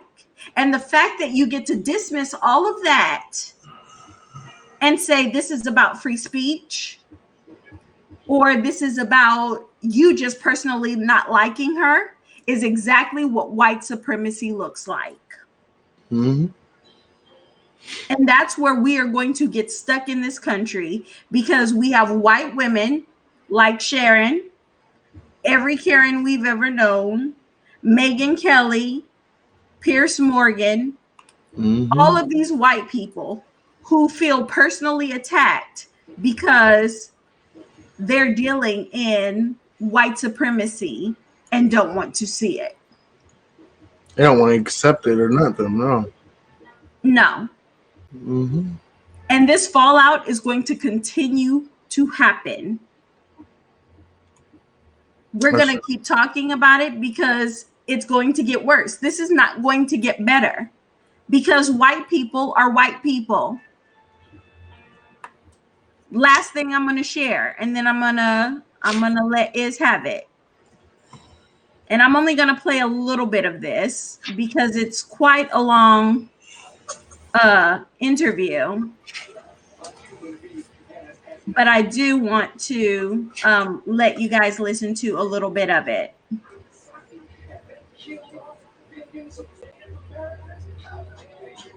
Okay. All right, here we go. Joined now by Megyn Kelly, who's the former Fox News anchor and NBC News anchor, who now hosts a new podcast, The Megyn Kelly Show. Hello there to you. Thanks so much for joining us on BBC News. So you have publicly expressed support for Piers Morgan. Tell us why. Because I think he should be allowed to express his opinion. And I think we need more people who are willing to push boundaries, not less, on the air. And we're just cracking down on free speech in a way that I find really alarming. And I don't have to agree with everything Piers says. I just have to support his right to say how he actually feels. And if people get offended, that's okay. Sometimes when you're in the business of talking about difficult issues and stories for a living, some people will take offense. Although the online campaign against Piers seemed very organized yesterday by his pre-existing detractors. So I'm in favor of his right to have his own opinion. And I get alarmed when we see that getting shut down left, right, and center, when I don't know how controversial it is to say that he just doesn't believe Meghan Markle. Why doesn't he get to believe her? It's so interesting what you say, because no one would question his right to have an opinion. They would question his right to express it as a journalist on television. Isn't there a responsibility on journalists to maintain a degree of impartiality when they're reporting on a news story? Well, I don't think that's been Piers's brand, right? I mean, I don't get to watch him on Good Morning Britain a lot because I'm here in the States, but I read his column at the Daily Mail all the time. And I would put him more in the field of, I don't know, like a Glenn Greenwald here in the States while he's in Brazil, but somebody who is both opinion and journalism.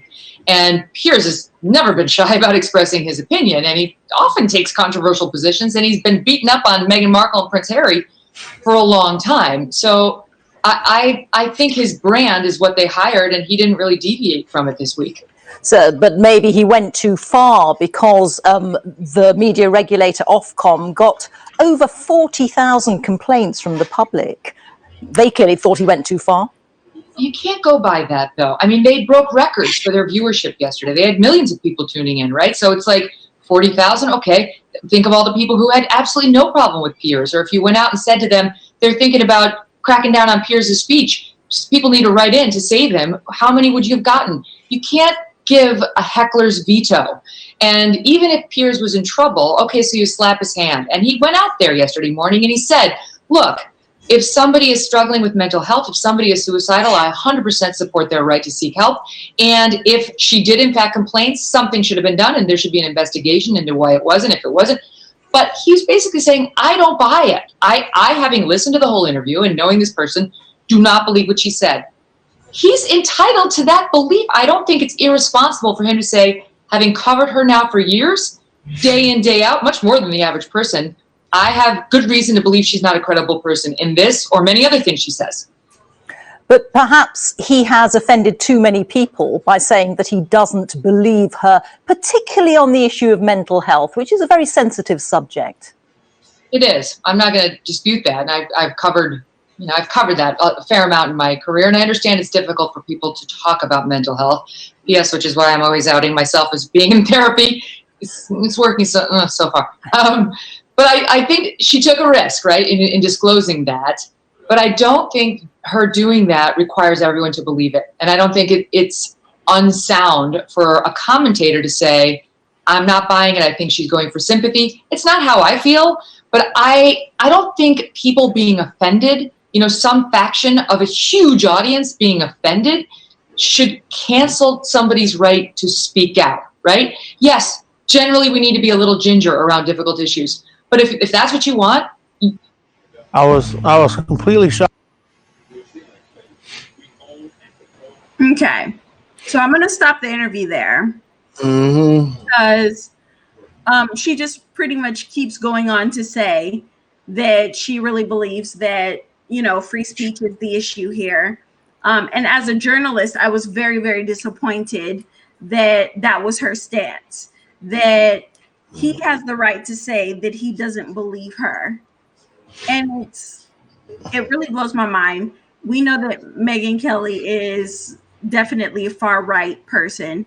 And we know that she is borderline on that racist spectrum. She's the one who questioned why was blackface a bad thing. She was like, when we were young, we did it every Halloween at parties, and now all of a sudden you guys are bent all out of shape about it.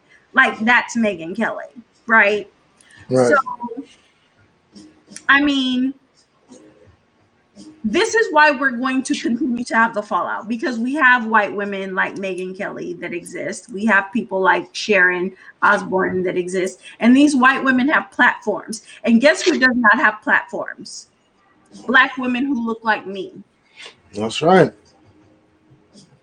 That's who don't get platforms. That's right. We have to be asked on as guests. Right? Mm-hmm. We have to be asked, can you come on and talk about this from your perspective? Because that's the only time they're interested in our perspective to alleviate their white guilt. But then again, that's why we have this show, niggas. That's true. And yes, we did see the Georgetown professor. Which one was that? Where she was talking to her colleague and she said, I hate to say it, but in my law class, there's always, typically some people at the bottom of the class, and I just hate to say this, but they're all black. Mm-hmm. And she didn't hate to say it. She was delighted. She was absolutely delighted to say it. She was delighted to say that all of her low achieving students are niggas. She was delighted. Very delighted to say it. Very much so. Very, very, very much so. And that's why the fallout will keep happening. That's real shit. That is real shit. Yeah. All right. So I don't really have that much to add to that, because the fact of the matter is you kind of like hit it all. So there's really nothing for me to say. So I'm not going to sit here and repeat the same thing you said. Plus, we got 10 minutes to the official end, so we might go over about 10 minutes, but not too much. All right. As you guys know, if you have any difference of opinion in what Petty was saying that I agree to, present that at some time, and we'll come back, rehash it, and see who makes more sense. Yeah, absolutely. Ask to join if you're on YouTube or Twitter. Then definitely make a HAPS account. Hop over here and say, hey, I'd like to come up and discuss this issue, and we will bring you on up. If you are following us on YouTube, please hit that like and subscribe button. If you are on Twitter, definitely share this out to people. Share it so that we can get more people in here and supporting us. And then, of course, if you guys want to donate, definitely do that. We're always open for awards. Right.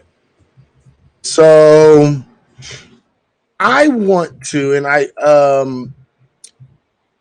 let me see.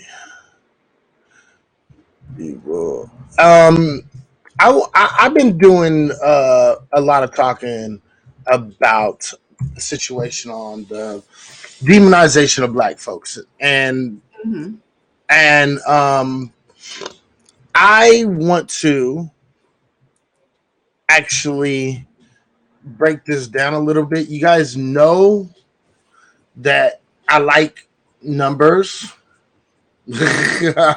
I'm a really big numbers guy, and I've been saying the same thing over and over and over and over.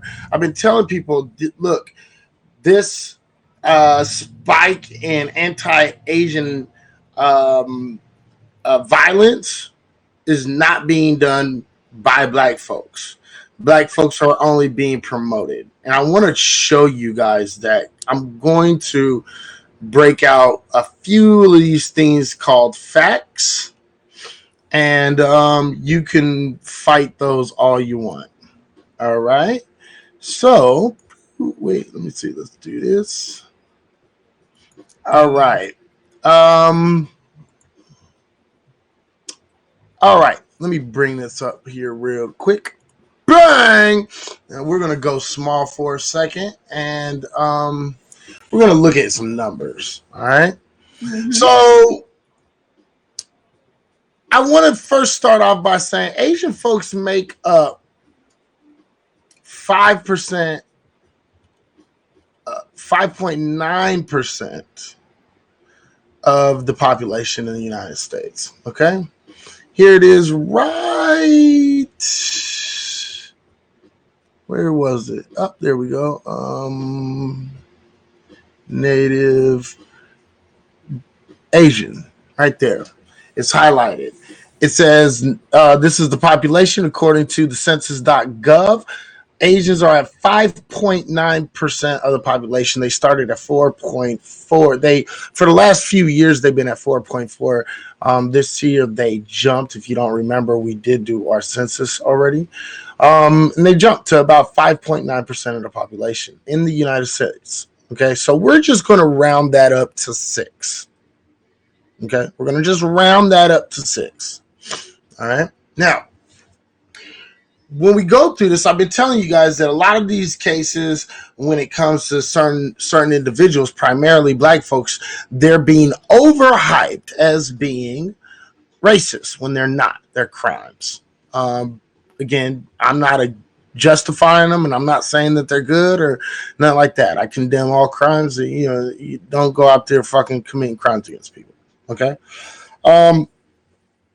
but Asians make up about 5% of the population.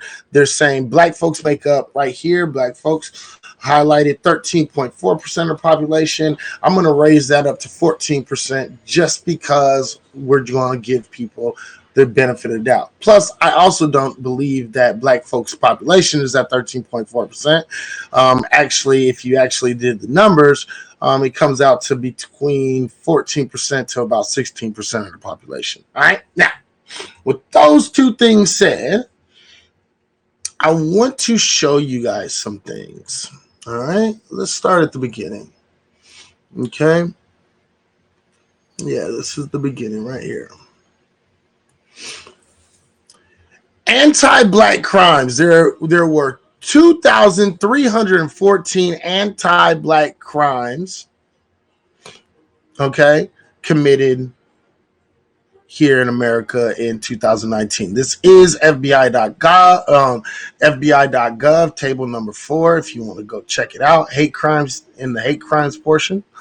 And this is based upon the numbers that they're giving. Again, all these numbers are a little skewed because not all police officers, you're not forced to turn in all your numbers, okay? And so because they're not forced to turn in your numbers, these are all based upon the numbers that we have and the FBI has collected, all right? And I'm saying that to be intellectually honest, all right?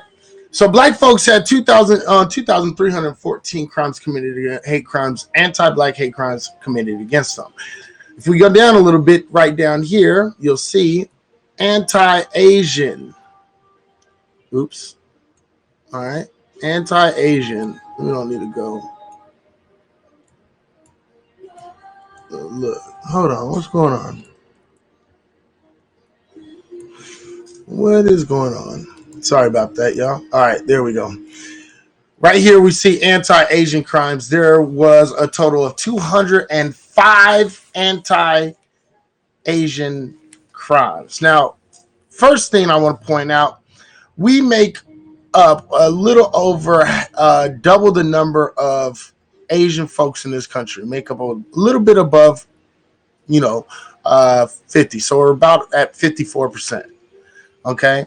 But yet when we deal with hate crimes, we deal with hate crimes we deal with 10 times more hate crimes in the United States than Asian folks. Okay. We deal with almost 10.5 times more than Native Indigenous people in this country. We make up about 1, 2, 3, 4. I think it's 3.3. We deal with 3.3 more anti-black crimes than white folks in the United States. Hispanic, we're just not even going to add them in because their number is so low. Okay, it's about a little bit less than white folks. Okay, so we're making about 3.3 times. We're attacked 3.3 times more than white folks in this country, and white folks is the largest group in this country. So let's not get that shit twisted. Okay, they make up about 70%. Okay. No, about 62% of all people in the United States. So they have more people than black folks. I mean, they have more people than black folks or Asian folks, but yet black folks deal with more hate crime against them than white folks. So this number is very significantly high, the number of hate crimes black folks deal with, and according to white folks. It's super, it's crazy how it comes out. Okay. Now, I wanted to point that out because I want y'all to pay attention to this shit. All right. This chart, this is a data declaration chart. Again, FBI.gov. I want y'all to pay attention. Okay. Now, watch this. Anti-black crimes. Who's committing those crimes? Primarily white folks, with 1,325 hate crimes committed by white folks. Okay. Native Indigenous people attacked black folks 15 times. Okay. Asian folks, pay attention. I want y'all to pay attention to this number. Asian folks committing anti-black crime, the number is 19. The number is 19. Now let's go down to Asian folks, shall we? Asian folks, the 95 anti-Asian hate crimes was committed against Asians by white people. 95. 5. Pay attention to this shit. Black folks committed anti-Asian crimes against Asians 30 times. So white folks again, the largest group is committing 3 times more hate crimes against the Asian community than black folks. Now, if you actually do the number and you do the math and make the ratio correct, watch this, y'all. This is what's going to fuck you up. You say right there, oh, well, black folks commit more crimes against Asians than Asians commit against black. The answer actually is no, because we make up more than double their population. So it's 2.2 times more than the Asian. 2.2 times, we have 2.2 times more people in than the Asian community, right? So if we double the number, we would have to double the number, and this is a very rough estimate of folks if they were the same size as us. If their population was the exact same as our population, the fact of the matter is this: they would have 38 hate crimes. Roughly 38 to 40 hate crimes Asian folks would commit against us if their population. So they are actually, I know it sounds weird that we have a lower number, and they have a higher number, but the fact of the matter is they commit more hate crimes against black folks than black folks commit against Asians. It's right here in front of your face. You can look this shit the fuck up. Look up FBI.gov, look up hate crimes, and go to 2019. It's the most recent one they have. Asian folks have committed more, by number, they commit more hate crimes against black folks than black folks actually commit against them. Now, there's 2 points that I'm making in this. The fact of the matter is this: we keep on showing folks the anti-hate crimes with the white perpetrator is seen on camera, and they're still pushing a narrative that black folks are anti-Asian and are committing crimes against them, and we're the overwhelming majority of the people who are actually committing these crimes. When in all actuality, it's not us, it's actually white folks. Isn't that interesting? You know what I find interesting too? Like when you look at the number of crimes for against Asian people and see how low the number is, mm-hmm. It almost seems self-serving that they're doing this whole anti-Asian, we're being attacked. It's like, so y'all just want to live in America and y'all don't want to experience anything that anybody else in America, because white people have to deal with crime. Hispanic people have to deal with crime. Black people have to deal with crime. Crimes perpetrated against all kinds of things. It's like, y'all just don't, like, leave us out of y'all crime shit. We want to be here, but we don't want to have the American experience. See, I find it funny too, because if we go deeper inside of this, if we go deeper into the game, I can show you about half. Look, I can show you that.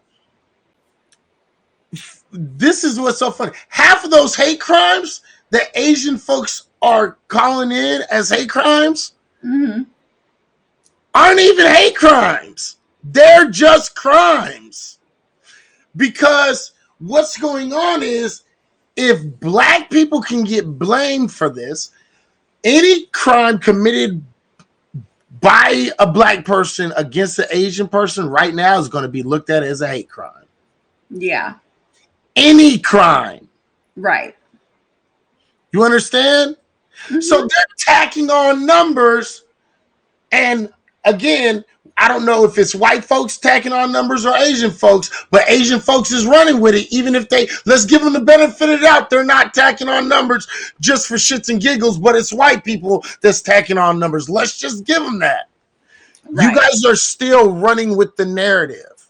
Asian folks are still running with the narrative. They're running with the narrative that black folks is out here looking to just attack, and because we're anti-Asian and we have a problem with them, we're jealous or we're mad or blase this and blase that.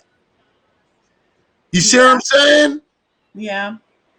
And even if I give you the fact that white people are making this up, you're running with it. But here's the thing.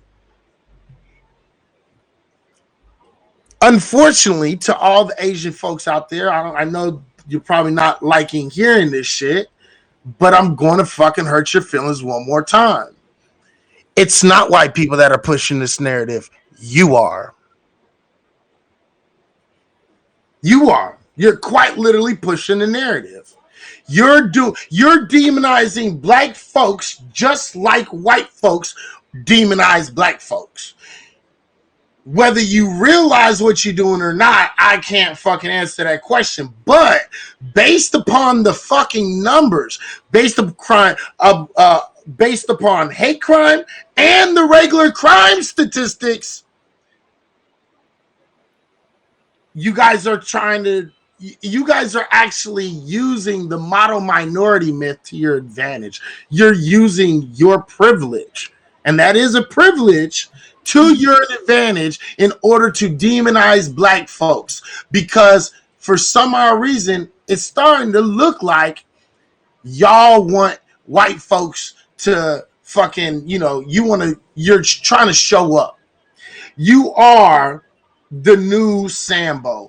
Massa, see us, we doing what you's doing. Yeah. Look at us, we can do it too, Massa. Right. And the craziest thing, though, is that while we have Asian people pushing that minority, we still have Asian people like Eddie Huang, like Aquafina, like Mimi, who immerse themselves in black culture, capitalize off black culture, say the word nigga, and think that they should, because that's just how I talk, or that's just how I grew up. I grew up around black people and shit like that. Well, where the fuck are y'all now, though? Like, where are the Mimis? Where are the Aquafinas? Where are the Eddie Huangs? Right? They say, we gotta stop playing into these white people's games. Like, black people are actually our allies. Black was raised in hip hop culture. Like, you want to talk about, like, he made a whole series called Fresh Off the Boat where he used nothing but African American vernacular. He used nothing but hip hop culture and hip hop music, right? Because hip hop raised him. Well, hip hop should have whooped your ass because you letting people come for your family and you don't even have their back. And that's not hip hop. I want to point other things out too. Look, this is according to the AAPI data. AAPI data. Asian American Advancing Justice. Okay, if you don't know what the AAPI is, that's who they are. The question was posed to Asians. Do you worry about or experience hate crimes, harassment, discrimination because of COVID-19? Number one group, which is really surprising but not surprising, are Asian Indian. Okay? Asian Indians. So you got your Indians or Southeast Asian, right? And these are the people that often get confused with Middle Eastern people. Okay, Yeah. which is funny. Let's go, Madam Vice President. Right, right. It's really it's really, really, really interesting, right? Mm-hmm. They feel that they get a lot of discrimination, harassment because of COVID. More anti-Asian hate, the most out of all groups. Japanese is at 28%, Asian Asian American 27%, Filipino 26%, Chinese 24%, Korean 22%. And I actually don't find this surprising either. Vietnamese is the lowest at 22% also, but it's the lowest. Korean is like 22.7, and then Vietnamese is lower at 22.3.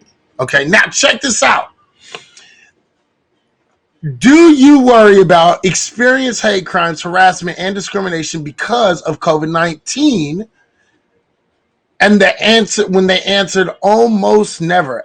Asian Indians, 20%, right? Japanese, 26%. Chinese or Asian American, 24%. Filipino, 25%. Chinese, 16%. And this is real interesting for a lot of reasons. Why Chinese 10%, right? Korean 28%, and astoundingly, the group who almost never feels discrimination is the Vietnamese with 42%. Now, why is this very telling? I need y'all to pay attention to this because Vietnamese are all in the fucking hood. Vietnamese is like the lowest class Asian group amongst the Asians, how they look at each other, right? They're looked at as trash, and they go into the hood. They kick it and live amongst black folks. Your highest population of Asian in the black community is most likely going to be Vietnamese in a lot of cases. Not in all cases, but in a lot of cases. True in my hood, encompassing all of the nail shops, all of the hair supply shops, right? All Vietnamese. Right? Now, what's so funny is they are looked at like the nigga of their group. So they understand us better than any other group, surprisingly, right? Because we have the least amount of problems with them. It's always the Korean nail shops that we're always getting beat the fuck up at, and Chinese shops. It's not the Vietnamese shops. You see what I'm saying? We have relations with them. We talk with them. We chill with them. You see what I'm saying? We date within each other's groups. The fact of the matter is this: they feel perfectly safe with black folks. You see what I'm saying? And if you notice, they almost never deal with discrimination, and they're mixed in with black communities the most out of all of these groups. I don't care what nobody says. Right. You see what I'm saying? So the thing is how is it that they almost never feel discrimination, harassment, or hate crimes, or even worry about it? And they're around black folks the most. The most. It's because we don't have no anti-hate sentiment in our groups. We, in certain areas, there's grudges that are held for certain situations that, everybody knows about, you know what I mean? And they know who they are. But outside of that, we don't really have no anti-hate rhetoric. You know what I mean? The fact of the matter is this, and I hate to say this, and I'm going to keep on saying it because unfortunately it's true, Asian folks are looked at as easy pickings when it comes to crime. Because old Asian people like to carry a lot of cash. Not credit cards, not money orders, but cash.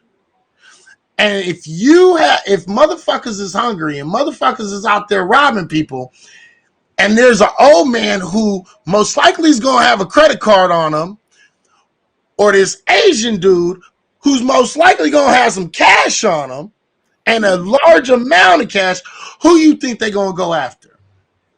Exactly. Especially when we're talking about people still recovering from COVID. Niggas been out of work. Right. They've been, losing people, family members from COVID.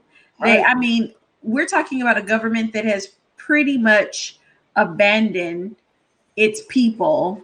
The only thing that they've done for y'all niggas was to keep y'all from getting put out with this, eviction moratorium, and that's about to lift in a couple of months. But the government is creating this problem, and it's going to keep happening. And they are, of course, going to continue to use it as a way to vilify Black people. Right.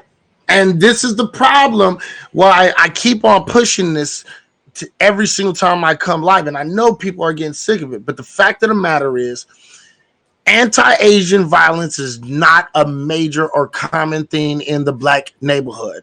If a crime is being committed against an Asian person by a Black person, I promise you it's not because they fucking hate them and they're saying, oh yeah, they're Asian, let's get them. Right. In most cases. And I'd be willing to put money on like 98% of the cases are not like anti-Asian crimes. They're not like hate crimes. You see what I'm saying? Yeah. So I'm willing to put money on that. You see what I'm saying? Because that's not really what we don't have that kind of hate towards them. You know what I mean? And this is the thing that's really, really, really, really, really important to understand. And this is why I keep on pointing this out. I want y'all to understand that, this narrative is nothing more than demonizing Black folks, another opportunity for white folks and now Asian folks to demonize Black folks. And nobody wants to pay attention to the real numbers. Nobody wants to pay attention to what we're actually seeing. Nobody wants to promote this shit. They keep them in very small newspapers. And then when it's a Black person, they plaster that shit everywhere. Right. There's a reason for all of this.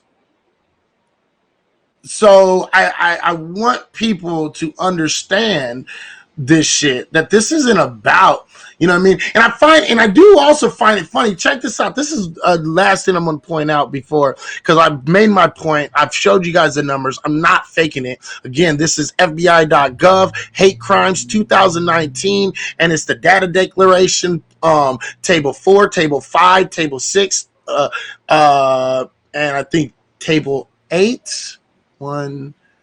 Table 7, 5, 7, and so 4, 5, and 7. Also, got the numbers from the Census Bureau, and the AAPI data is where I got the other one from. So these are all like preferred websites for the individuals that's always looking for the numbers. Here's the numbers. The numbers are right there in your face. And here's the kicker. Asian folks committed 5 anti-white crimes against white folks, okay? Asians only committed 5. White folks committed 95. Right. On them, okay?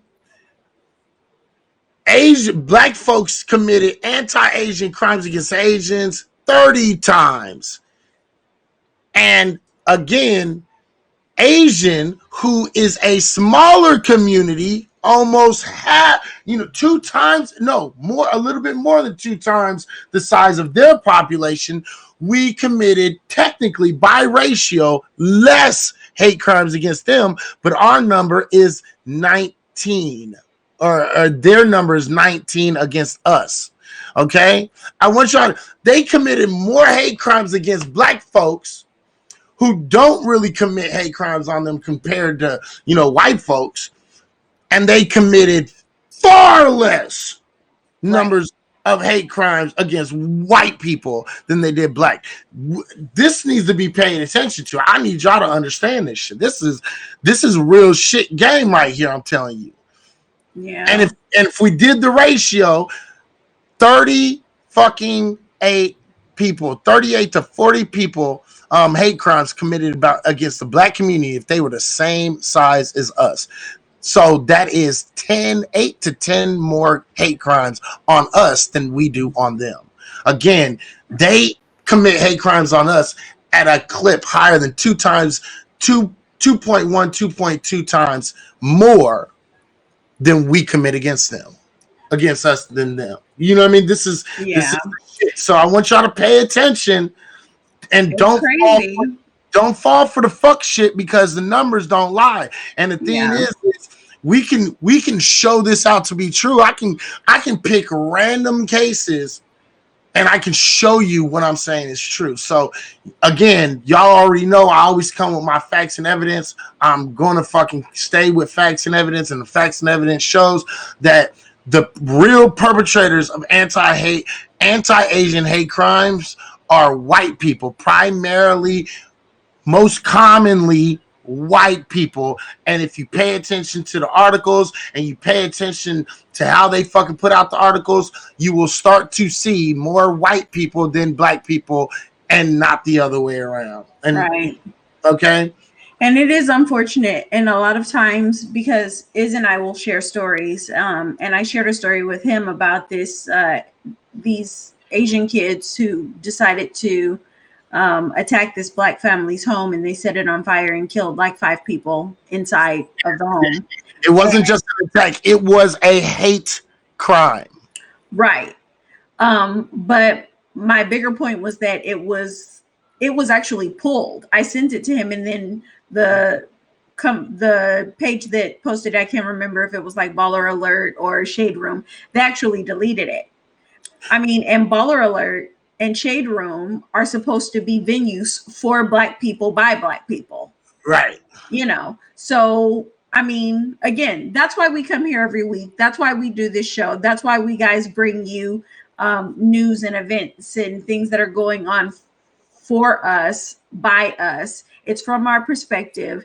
And again, you know, if you guys have things to share, we would love for you guys to come up. Right. If there's anybody that doesn't agree with what I'm saying, doesn't agree with the numbers, maybe has some different numbers, if you're Asian American or if you're Asian period, and you disagree with what I'm saying, hey, you're more than welcome to come up, and I'm more than welcome to have a conversation with anybody, and I'm willing to debate anybody. The fact of the matter is, I come with facts. I come with numbers. I don't give a shit about your feelings. Your feelings don't matter to me. You know what matters to me? The truth. And the truth is black folks are the most victimized people in the United States. We're taken advantage of by white folks, where, you know, Asian folks, Latino folks, people do not respect us. Middle Eastern folks, everybody shits on black folks. Mm-hmm. And I'm done with hearing this narrative. You know what I mean? I'm so sick of hearing this narrative. Asian folks right now, for some odd reason, I always want to pull out some pictures of, you know, Yellow Peril standing outside with the Black Panthers. Y'all were a Johnny-come-lately group. Stop acting like you guys were there from the beginning. You weren't.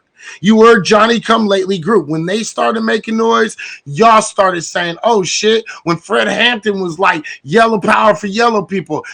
And y'all started believing it because you started seeing white folks and all these other groups jump in. Then you jumped in. Right. You wasn't there from the gate. Stop acting like you and they really only joined after they saw white people like really getting onto the, you know, the bandwagon. Right. It was like, white people are doing it too. Great. Right. You know. So they saw Black Panthers, then they saw the Latino groups, and then the Asian groups finally came in struggling in the past. And let me point out one quick thing too. Y'all was nowhere to be seen during the Civil Rights era. Yeah, no. With Martin Luther King Y'all was nowhere to be found with Medgar Evers. Y'all was nowhere to be found with the writers that put in real work. Y'all were Johnny Come Latelys that came at the end of the Black Panthers actually, starting to make some real noise in this country. That's when you finally came. 100%. Yeah, 100%. I mean, but to be honest, there's been no movement for the liberation of Black people that Black people haven't themselves led. There's been no white person saying, you know what? I see this happening to Black people. I want to start a group to stop it. Never has that happened in the history of ever. Right. White people are just as content. Asian people are just as content. Hispanic people are just as content, right? Because we're supposed to sit by and just and rally for ourselves, right? We're supposed to, if it's happening to us, we are supposed to fight it. But then, we have other things that are happening where we have the government actually putting together a hotline for anti-Asian crime. Government has never put together a hotline for anti-Black crime. Right. Never. I just showed you the numbers. We're getting anti-Black crime at a pace 10 times higher than you, and we're not getting no hotline. That's not what we're getting. We didn't get any hotline like you are getting. No. So I don't want to hear, because this isn't anti-Asian. The fact of the matter is these are numbers, and numbers don't give a shit about your feelings, nor do they give a shit about your race, nor do they give a shit about anything else. These are the numbers we have. These are the numbers that are out there. The fact of the matter is, based upon the numbers, you're not going to keep on pushing this rhetoric. Now, if you want, and the fact of the matter is, on top of what you said, let's just be real. Black folks have fought for every other group. Also, we were on the front lines for Asians being, getting the civil rights. We were on the front lines for Latinos. We were on the front lines for African immigrants. We was on the front lines for everyone. Yeah. Very true. Y'all were never on the front lines for us. South Africans, all you South Africans, guess what? We actually started something. We said that shit is wrong over there that's going on in South Africa. And guess what we did?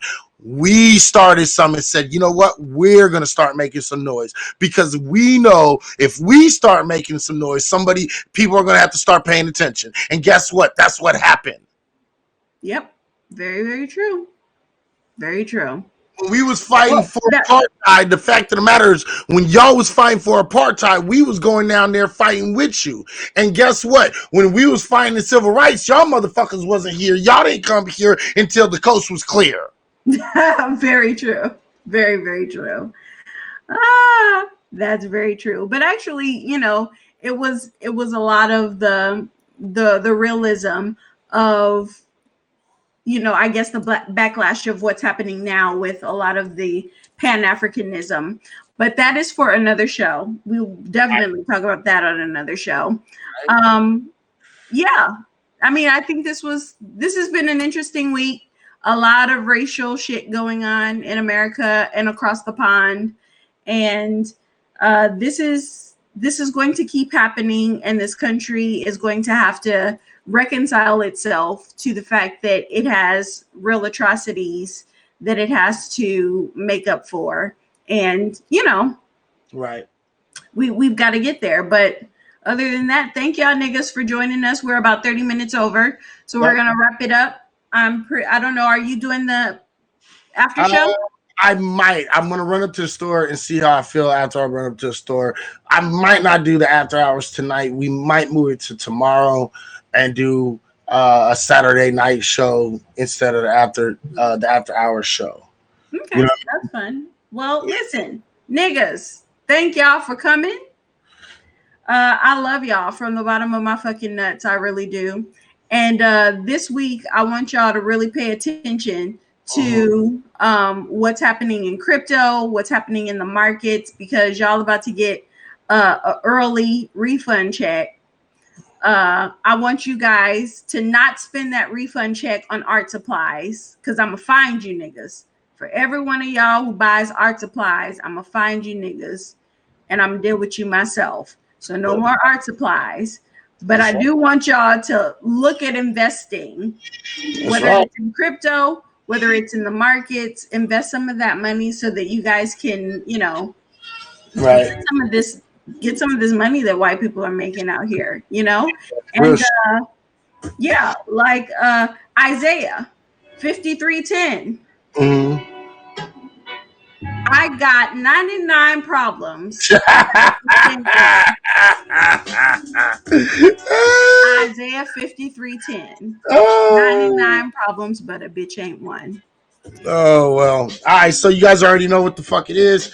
Thank you for everyone that joined in on Twitch, on YouTube, on Periscope, on Haps, on Twitter, wherever the fuck you was on, Facebook. It doesn't really matter. I hope you enjoyed yourself tonight. Again, we are willing to have conversations, open conversations. We are willing to have guests. We are willing to bring people on. If you disagree with what we say, we can have a conversation. We can do whatever you want. I don't have a problem. We don't have a problem. But the fact of the matter is, we're going to give you this shit raw, uncut, you know, unfiltered, uncensored, every single motherfucking day. So with that being said, this is Fresh Fire Friday, Reality Check Virtual Radio. You already know what the fuck it is. It's your boy, Izzy High and Petty Idol. Hey, donate to Izzy. Donate! Reality Check VR2. Donate! I need some awards, motherfucker. Donate! I need some awards. I think I'm about $9 away from my goal. Come on, man. I donate some awards for me. If you want to buy me a drink, you want to take me out, you want to buy me some McDonald's, you want to take me to Sizzler and carry my tray, we in COVID. Donate to Cash App. Right? Petty Idol. And I just want to point out, I don't say no to Cash App either. Okay. I don't say no to Cash Apps either. All right. With that being said, you already know what the fuck it is. Do you want to say goodnight? Say goodnight. Good night, black people. I love y'all so much. That's what I'm talking about. Stay real, stay black, stay doing your motherfucking thing. You already know it's your boy and your girl. Have a great night. Stay real. And we the fuck out of this bitch. Is making $8 an hour, even if you get 15 an hour, and they trying to raise minimum wage, like what, to 15? An hour of my life is worth $15. Okay, but I gotta do it. I gotta work. I gotta eat. Working. You want a plantation, man?